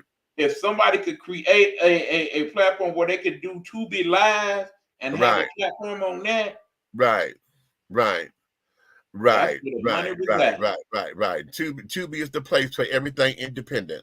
Okay, Tubi is the place. It was Amazon Prime, but Prime stopped accepting everything. Exactly. So now everybody over there at Tubi and carrying on, or you know, if you get ingenious and create your own platform, your own channel, which is what we're trying to do with Dishing TV, to create our own channel, or our own station and warehouse or whatever, that would be cute. A network is what I'm trying to. That's the word. That would be absolutely everything. It would become how to push it and how to brand it, you know, to get folks to watch and carrying on. That'd be everything. But nonetheless, it can happen. Most definitely. It can happen. It can happen. So that's what I think about Daniva leaving. Oh, Funky Daniva Rothschild. But then, you know what? I'm wondering too if she's going to be touring some more with T.S. Madison, because I know Madison has been touring with the morning show and carrying on. I know they still doing the Queen Supreme Court, you know, and they still tour with all of that. So every now and again, she and T.S. Madison and Sophia, Miss Sophia, they all get together and still go traveling, and that's sickening, honey. I need that kind of following base because I want to do Dish and Tea in that same kind of regard, you know, and things of that nature. But I want to change. I don't want my format to be like hers. I want to. The concept is the same, but I just want to do something a little different. And I got it. I got it. In fact, Helena and I had talked about this at one point. We were talking about I have had that discussion with mine as well. So that's what that is. So listen, we're gonna let you guys get about it. Thanks for hanging with us this long. This is almost a 3-hour show, Chad. We haven't done one of these in a long time. True. Okay. So in that, honey, it's close to the witching hour on top of it, honey. So I know for those of y'all, it's Friday night. You just got paid, honey, trying to get out and get your little groove on or whatever. Thank you for joining us. Thank you for coming in, honey. What a wonderful treat for the first show of the year that Aunt Nikki was able to come in. Red was in here too, but then he left. Right. Just when I was about to bring him in, he was about to he had to come on out. So nonetheless, darlings, thank you, darlings. Okay, if you love us like you say you do, honey, I want you guys to tell all of your friends, honey. But if you hate us like you claim you do, honey, you could tell all your motherfucking enemies, honey, to come on over here to like, subscribe, and to share. Because everything that we're doing over here, darling, at 3 the Hard Way, the syndicate, because we are a syndicate. Everything that we're doing over here, honey, in any way, shape, style, form, and or fashion will move forward. You may finish all of your crumpets, baby, because the tea has been dished. And you've been dishing tea, darlings, with Big Meech and Aunt Nikki and E-Buck, the Nighthawk, honey. And in the absence of Minister Lavelle Hayes, honey, we thank you so much for your love, your time, and everything else, honey. Now, wait a minute, let me move the banner so I can stop. I forget to move the banner when I go. I do too. Okay. I forget to move the damn banner and carry it on, honey. So yeah, so on that note, my darlings, honey, we will see you guys on the next go round. That I'm trying to do a show tomorrow, but tomorrow Skyhawk's got a game. And this season I have been working, so most of my tickets have not been being used because I've been I got to go tomorrow. Yeah. So I go see my boys in Carolina. I got to go look at our stats to see where we are. But we've been playing good. We got a really good team this year. You know, because with the G League, we always get a damn brand new team. That's the bittersweet of it. Right. You know, but we got a really good, strong, solid team. We got brand new coaches and everything too, which kind of pissed me off a little bit. But okay. But yeah, so right. Let me put this in your ear right quick. What? WNBA, Atlanta Dream. Yeah. You watch those games, right? Uh-huh. The projected draft pick for the WNBA Atlanta Dream next season? Yeah. Angel Reese. Really? Really? Oh shit. Okay, okay. That could be really interesting. Oh, that's gonna be love. That's because we ain't been right since they got rid of Courtney and the other girl they got because they were fighting and shit. Hayes, yeah. When they got rid of them, we ain't been right, as far as I'm concerned. Because Courtney was everything, child. Oh Lord. But okay. Right. Listen, y'all, honey, we thank you so much, and we will see you guys on the next go round. So until then,